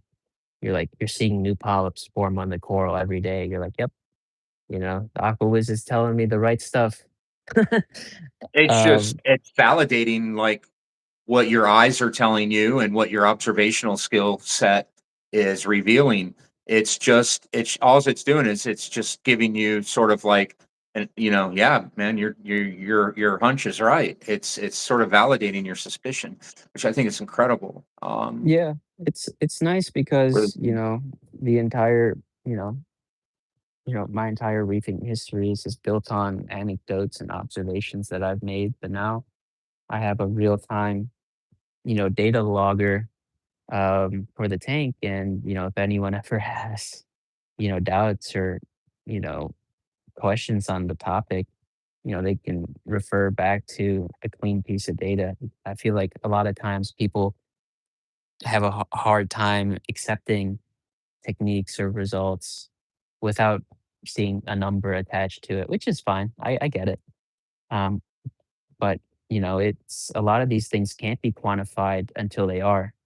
So that's I a lot mean, of things going back to like having faith in an individual, making sure that they won't steer you in the wrong direction or whatnot. I love I love fucking trying new shit, dude. I love it. Sorry about my language, but I was out when this front moved through last week. It was below freezing, and it wasn't windy, and the sun was up, and it was 7:30 in the morning. My kid looks out there, and he's inside, and he's freezing his ass off. He's like, "How are you out there doing that?" I literally am bare feet. I'm in my underwear, boxer briefs. Okay, so it's not anything weird, but I'm literally stripped down, and it's in 32-degree weather, but I'm in the sun. And here's all I can tell you, man. Like there is something that I will figure out eventually with the sun. Like I will figure it out. I mean, the sun will tell me. But there is an energy exchange that's For happening sure. that I can't even put words to. I'm creating a micro environment around my own body. I'm talking about an aura here, like a visible aura where I can literally tell the difference between what the temperature at my skin is and the air temperature, and I cannot get cold.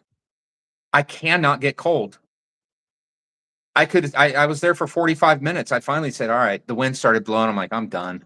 I'm out." But I can't even explain to you, like, most people are like, you're everybody I talk to is like, "You are absolutely off your rocker, Perry. What is wrong with you?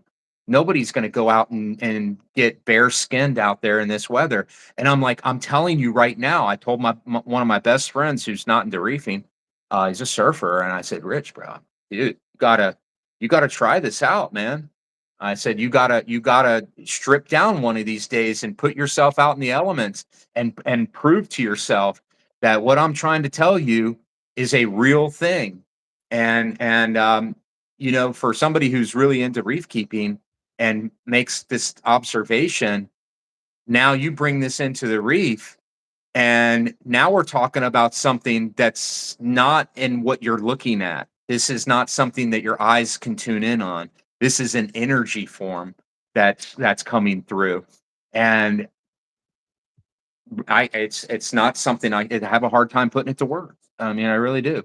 Um, but there is something that's happening in that energy exchange. And so for manufacturers out there who are making lights, and you're listening to this right now, put your energy into the energy, not into the light. Put your energy into the energy, not into the light. If you have any recommendation for this old man who's been trying to figure this stuff out for a while, all I'll tell you is find a way to encapsulate that energy that the sun is emitting, and you've got a home run.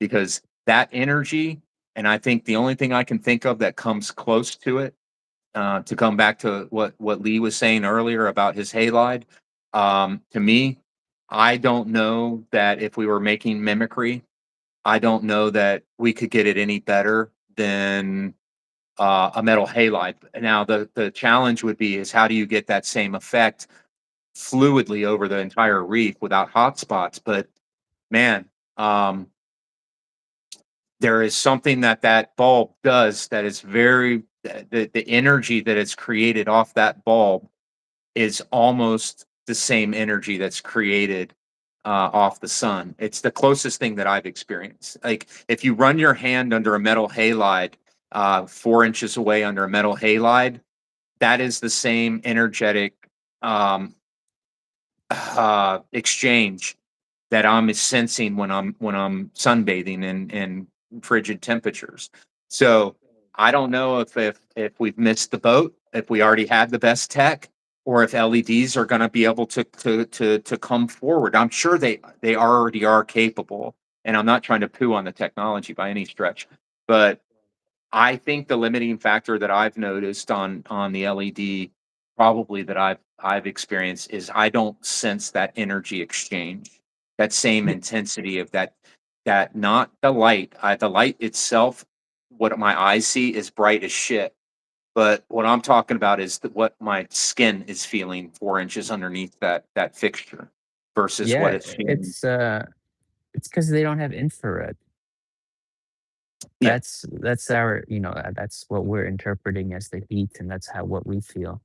And going back to, the earlier conversations about red light, imagine the corollary that is, you know, going on for corals here. It's like without that vigor that is we are interpreting from the sunlight and being exposed to it, corals are definitely getting the same thing.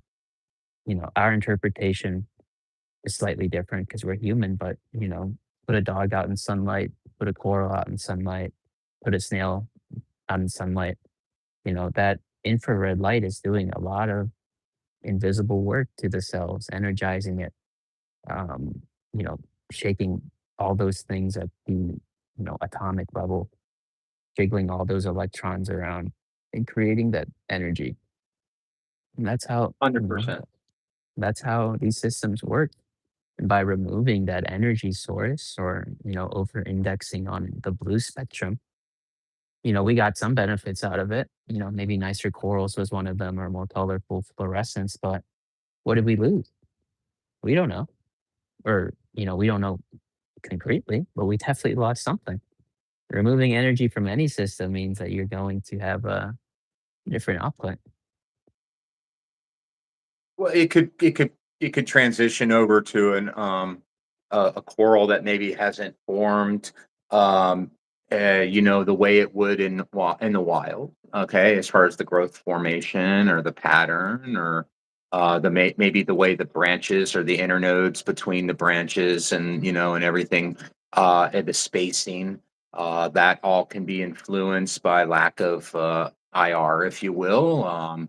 Or overstimulating on the blue. I think it always goes back to the sort of this space of it's always just best to have a full array of lighting for at least a certain period of time each day, and I think that that's just a good standard rule of thumb if you're going to try to endeavor with acropora.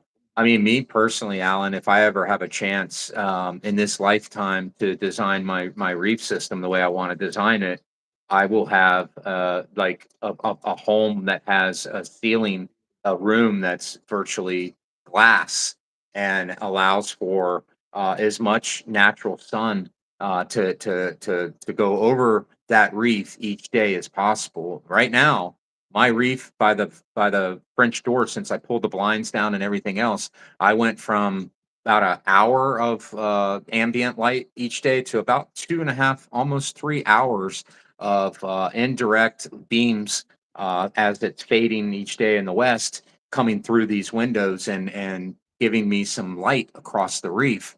And I can tell you, when I look at the corals and they're getting hit with those beams of the natural light coming through, they are blowing up. Like I'm not talking about acros right now, but I mean, they look great too. But what I'm talking about is I'm looking at these acans and they are just as stimulated as they could be. And so if I could dream it up, man, and I could dream it up right, I would definitely try to use solar tubes or some sort of way of incorporating and then using that blue spectrum as a Hmm. supplemental light, Yeah. and try to capture that sun as much as I could.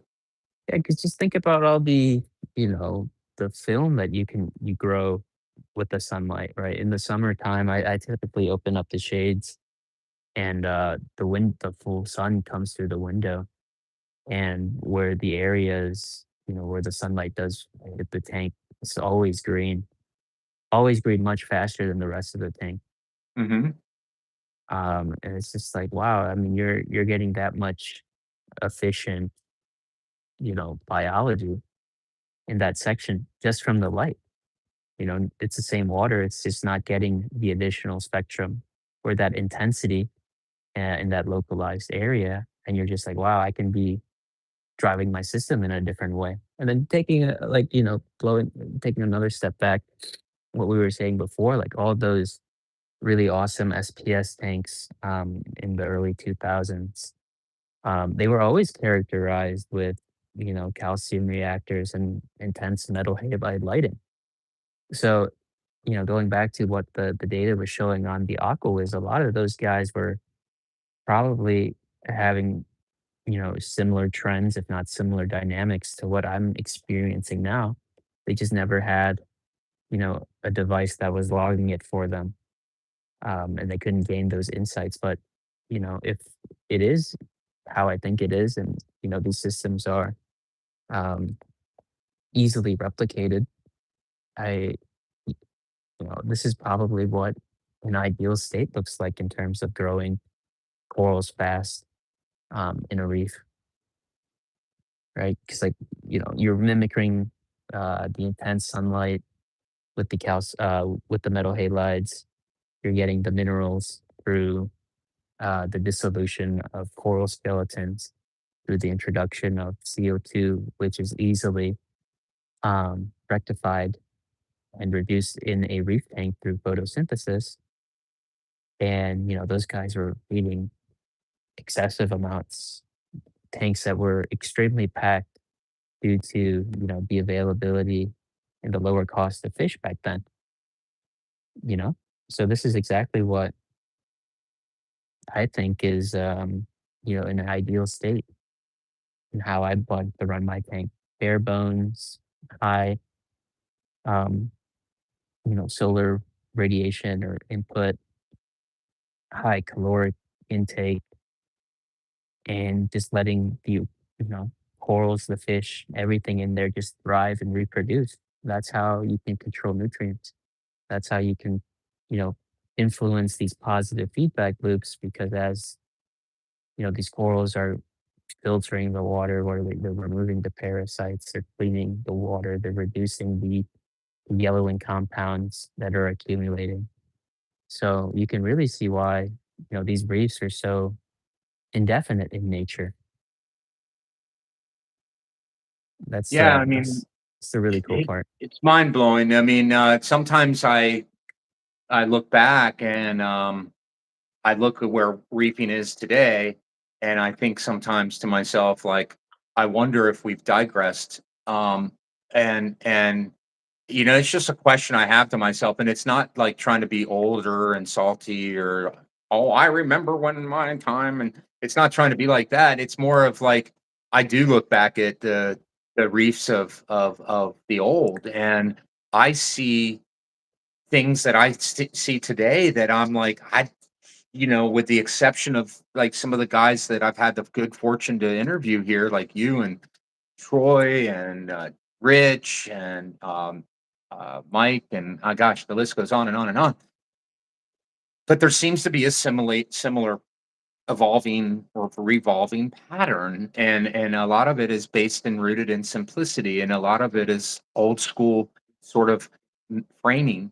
Those who remember the days when we were just doing hardly anything, and so I guess that's where I'm at with it, and I'm just like, I'm just going to go back and take a trip back in time and go back to when I used to do this a long time ago, and and try to unlearn a lot of what I learned, and then just try to relearn based on observation with less influence. And so that skews the observation too. That's the trippy thing, man. It's like now the observation has been skewed because it's no longer it's now stripped down. And so not only do the data sets change, which you mentioned, now you're getting a true data set, but I believe now I'm also getting a true observational, anecdotal mindset where I'm able to now quantify in my mind and bring forward in my mind what I'm seeing, and actually able to wrap my mind around it with a clear picture because there's less moving parts. I've cleared the noise. The noise has been removed. It's pushed off to the side, and that's what's allowing that harmonic resonance that I was talking about earlier. It's like meditating. Invariably, when you're in harmonic resonance, there's going to be some sort of noise. It's just the way it is. Unless you find a peaceful place where there's absolutely no industrialization or anything, and you can find a beach somewhere out in the middle of nowhere, there is going to be interference. That's just the way it is. But you just have to learn how to quiet the mind, right? And recalibrate and jump right back in.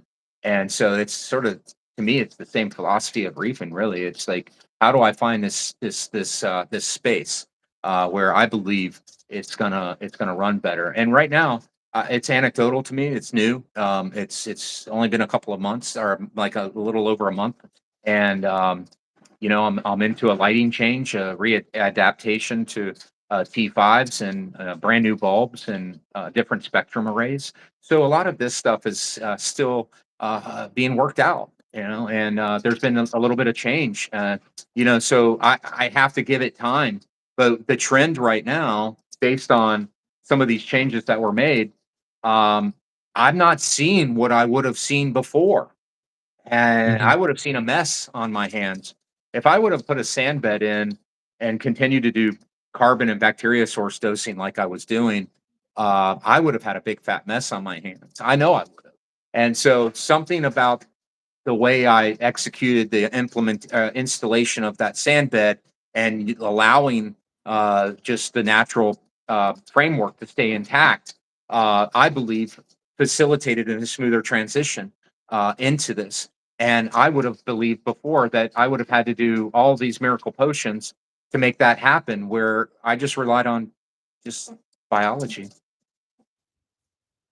Yeah, that's the really crazy thing, man. It's the biology will do everything for you. I mean, you extrapolate things out, and every living thing in there is basically a little robot, has a job, has a purpose, that is making something, and it's creating waste in some type of way.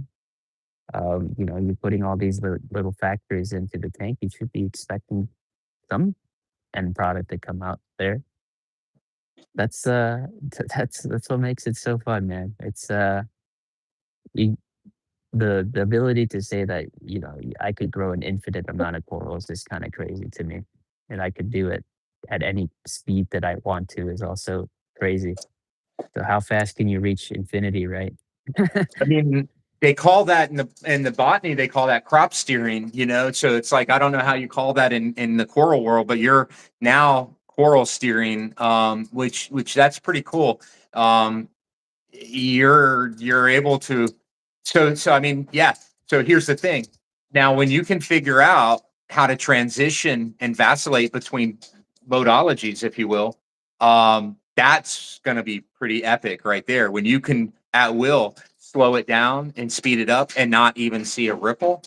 That's going to be intense right there because now you're able to dictate.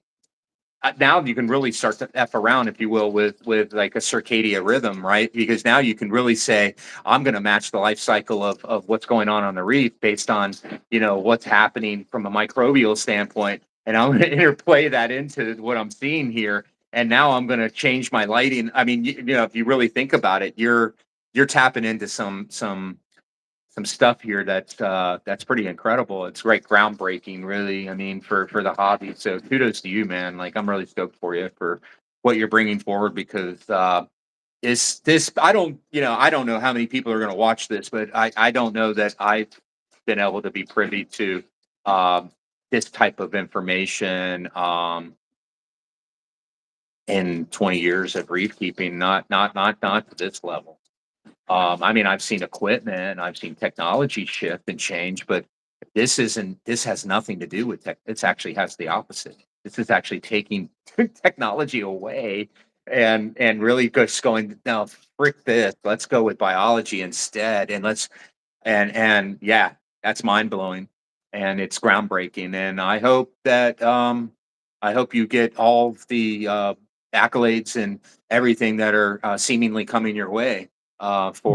Thanks, for your Terry. research, man. Like it's incredible. Yeah. Yeah, I mean, it's great to share this, to other people that are, also addicted to this fun hobby, and like, to hear people's thoughts and to question and answer these things. That's what makes it fun, having, a seemingly incomplete book that you can have, a part of contributing in. It's fun, it's cool, keeps you excited. And then once you have like one of those spur of the moment ideas, you're just like, you should just do it. Like that was one of the, pieces of advice, a piece of advice given to me. It's like, if you've got a hunch or an ambition to do something, what's there to stop you? Just do it.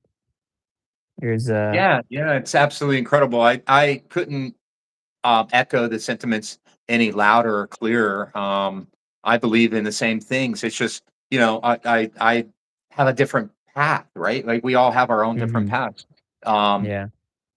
I'm stoked to be able to have a little reef tank where I can still have a commonality access point to a mind like yours and like all the other awesome reef keepers that I've had the privy of sharing time and space with.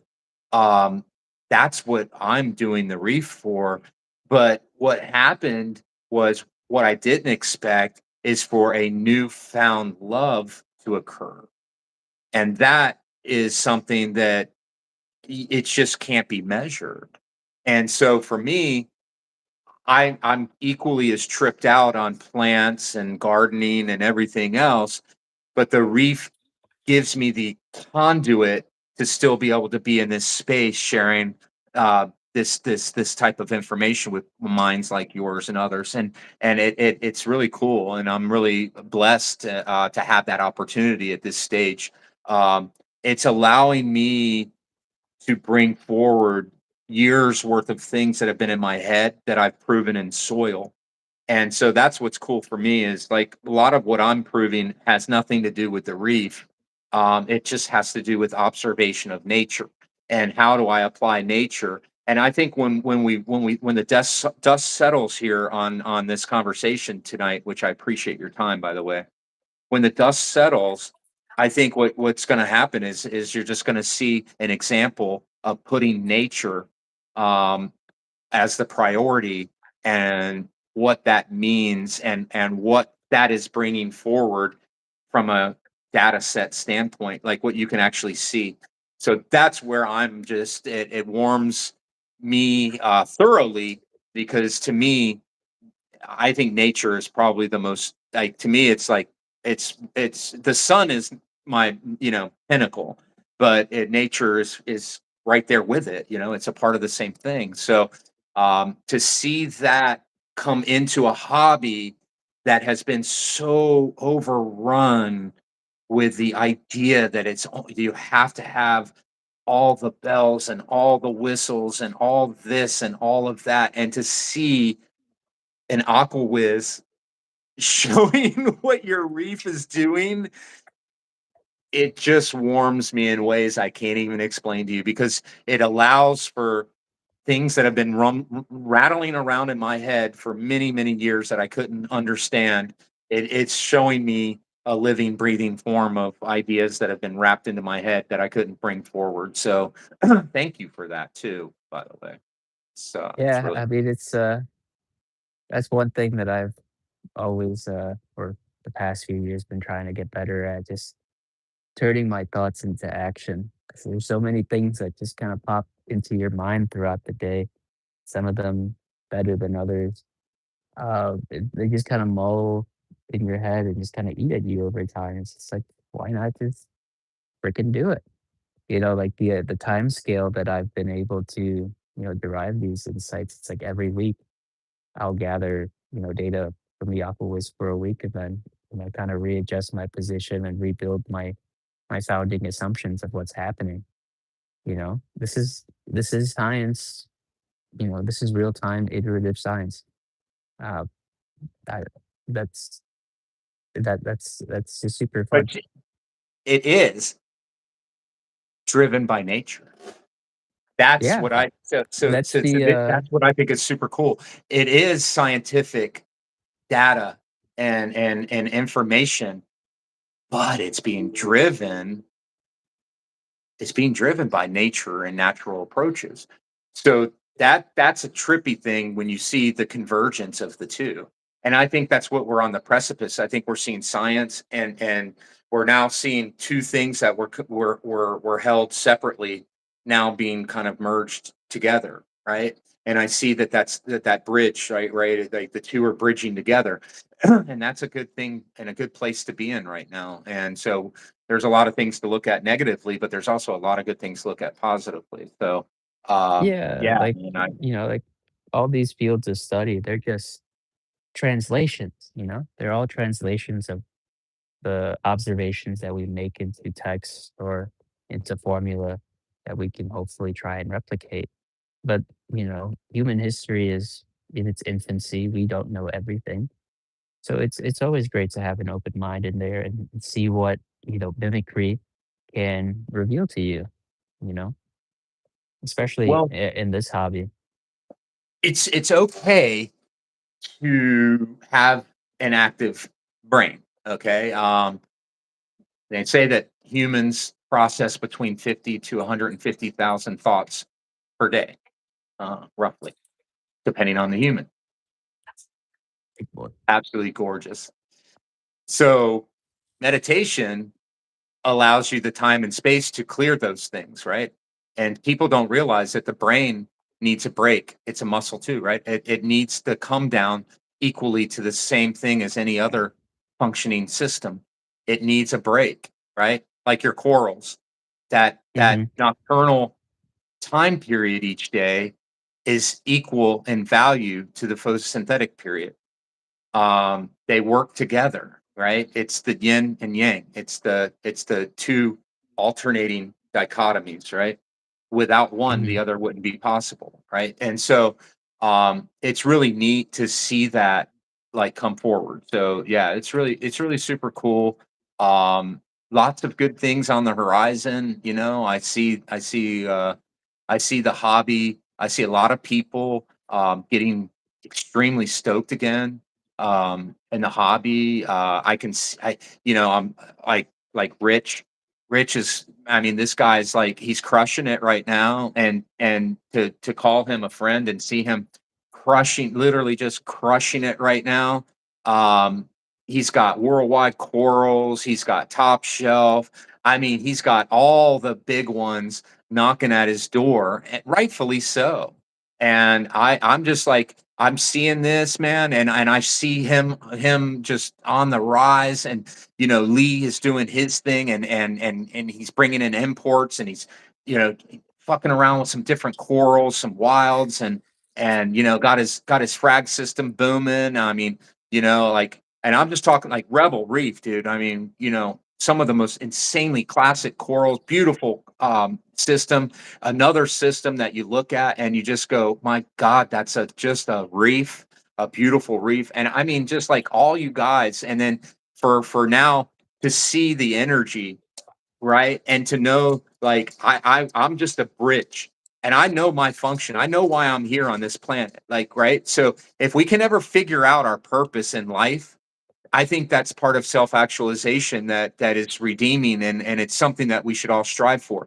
I have been able to luckily figure out why I was put here, and I know why I'm put here is to be a bridge. And so um I'm just stoked to be a part of it. That's why this is all beginning, and that's why I'm just so happy to see all of the community really getting excited, and some guys that have killer reefs, killer corals. I mean, just some of the most gorgeous shit going on, but just felt like something was missing, that you can see like this spark again. And I know that I've been there. I've had my reef raging and looking killer, but just something didn't feel right. Like it just, and now to see that happening, I'm just like, to see what you've got going on in the background with your concoction and the way that's interplaying into this idea that you have, and how it folds so neatly into this idea of reinforcement of the microbiome as as a food source for an entire feed to your entire ecosystem, and to fold that into the data sets that are coming forward, and to take antidotes and to bring antidotes forward and to be able to validate them. That is like epic shit that's going on right now. And I mean, like, I don't know if you're feeling the high, but I'm feeling an extreme high right now in this hobby, and I'm just stoked to be a part of it. And yeah, I think more good things are coming. 2026 is going to be a great. Yeah, that's that's my hope as well here. Like 2026 should be pretty good, hopefully. 1 month in, or 1 full month in so far, and I've learned a lot more about the reef than probably did, compared to some of the other past years for sure. Lots of new cool insights gained, a lot of interesting, questions to explore and try and answer for myself first. And then, eventually, write something out there and help other people in the hobby. Well, you're highly intelligent, you're balanced and centered, and it's like, and you're young, and like it's you're in a good spot, and you just keep it going, man. Just keep being humble, man. Like that humble nature inside, it comes through so clearly and evidently and confidently. And so that is something to continue to highlight. That's a strength that you have. So continue to highlight and reinforce that strength, because you know it's incredible to have these many things lining up at such a young age. And I don't mean to use your age negatively against you. I'm using it positively. I mean, and there's no jealousy or nothing like that. There's nothing but love for what you're doing and where you're at. You're like an old soul.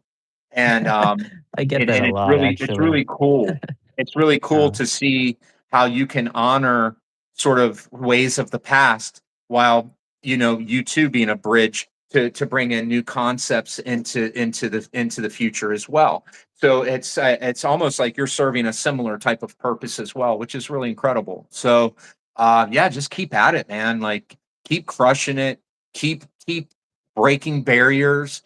Keep taking the ideas that are rambling around in your brain, and mark them down as quickly as you can.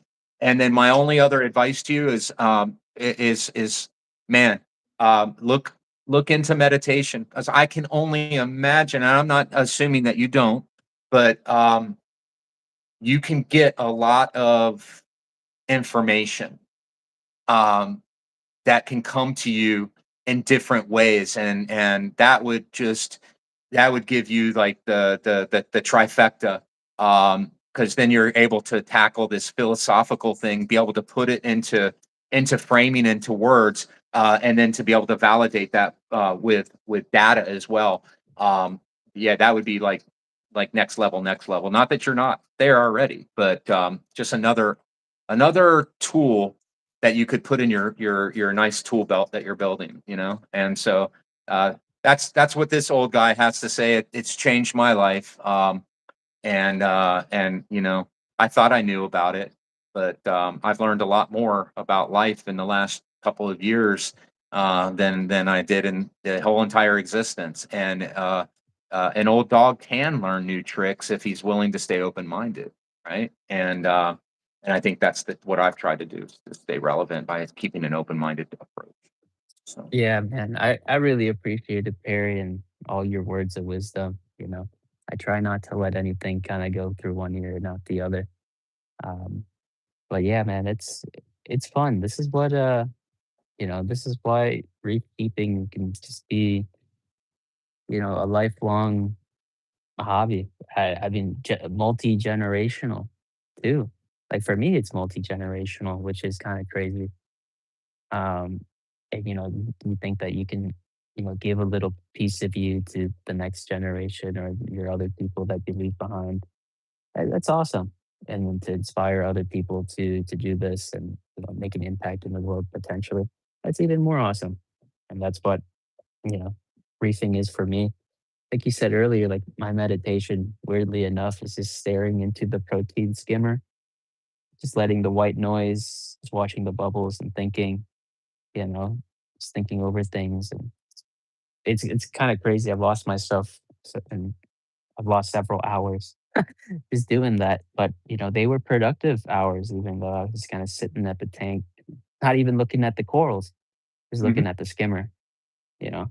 You would be surprised, man. Like patterns. Yeah, you know that's the biggest thing that I've noticed is my pattern recognition, my ability to see things that most people just don't slow things down enough to see, and you know, my ability to process information at a very rapid rate. Like, in other words, I can look at something and I can reverse engineer it mentally, like extremely fast.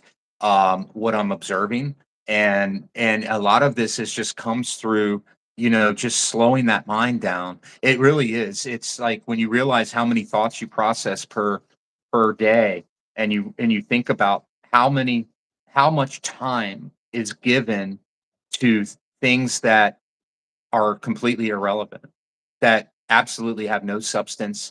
A lot of these thoughts are thoughts that are just wasted thoughts of energy, right? And finding that space where you can take that mind and completely separate it from the body. Um, now I do it. I can do it just immediately. Like I can now just access that by closing my eyes, but I work diligently at it, and there's no spot to arrive at. It's just a process of growing and learning, right?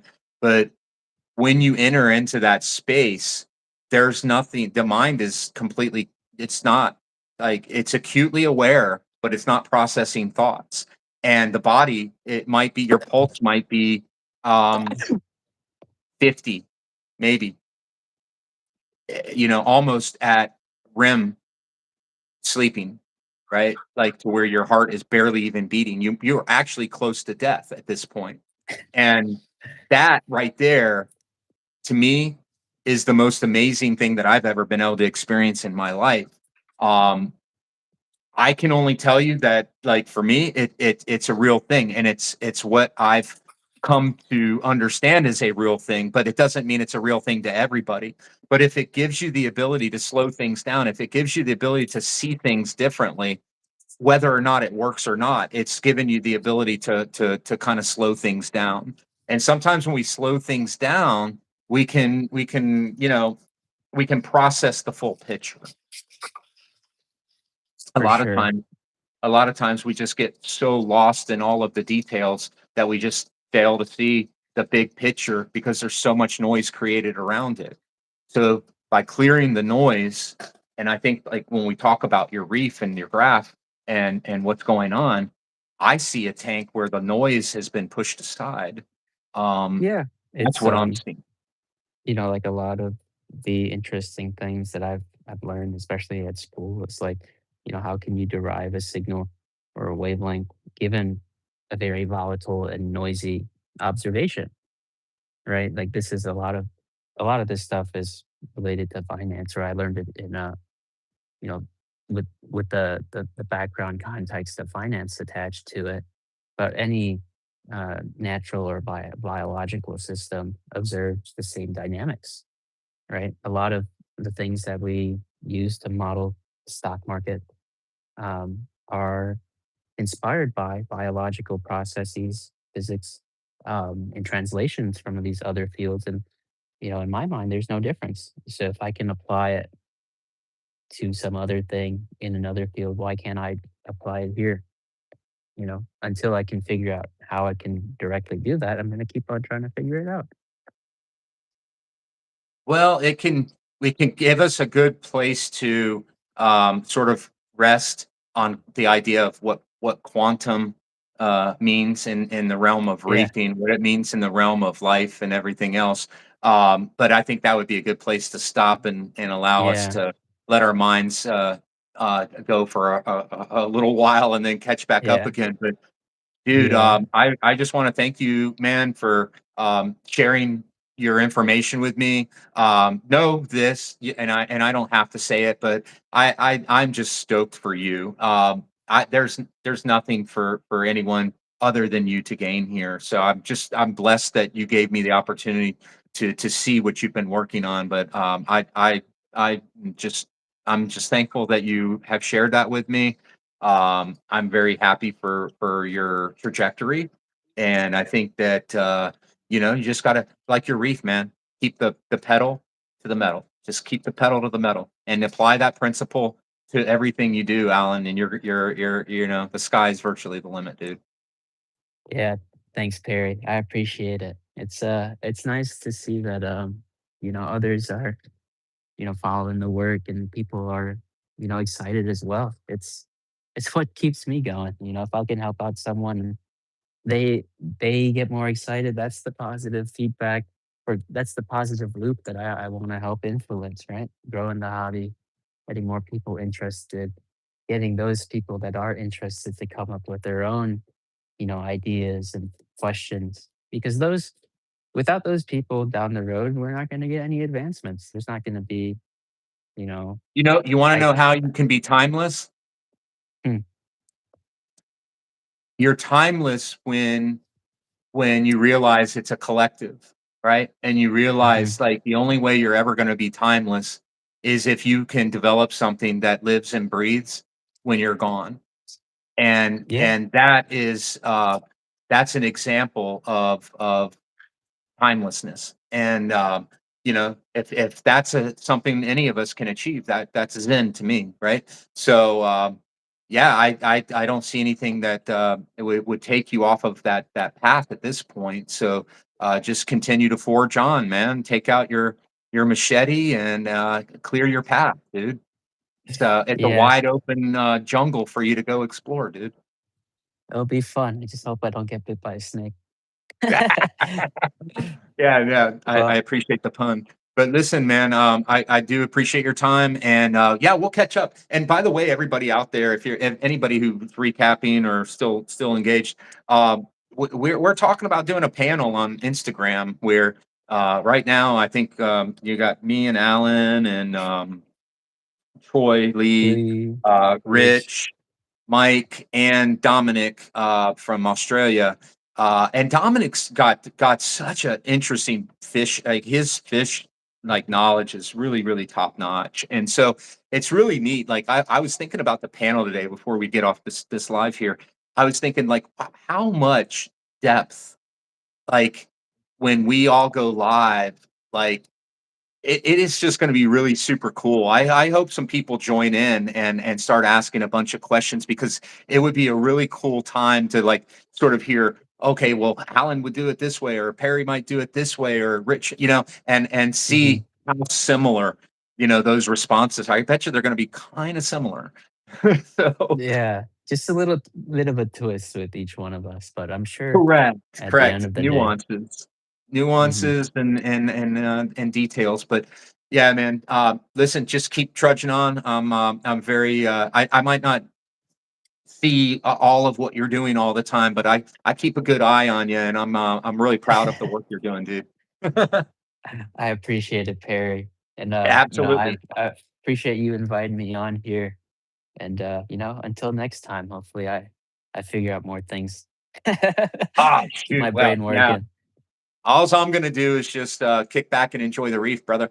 So that's all I'm Oh, gonna do and keep it me simple. too. Me too, man. Enjoy the reef. Write All some right, brother. Well, I scribbles on appreciate the it. Thanks, paper. Mike Reaper. I appreciate you sticking in there, brother. Long stream. All you Wow. guys who hung in there, man. Uh, dude, we appreciate that. Yeah. Yeah, Mhm. another epic one, man. Yeah, man. I'm always excited. Well, thanks, Perry. I'll talk to you soon, man. All right, See brother. ya. Peace. Later, brother.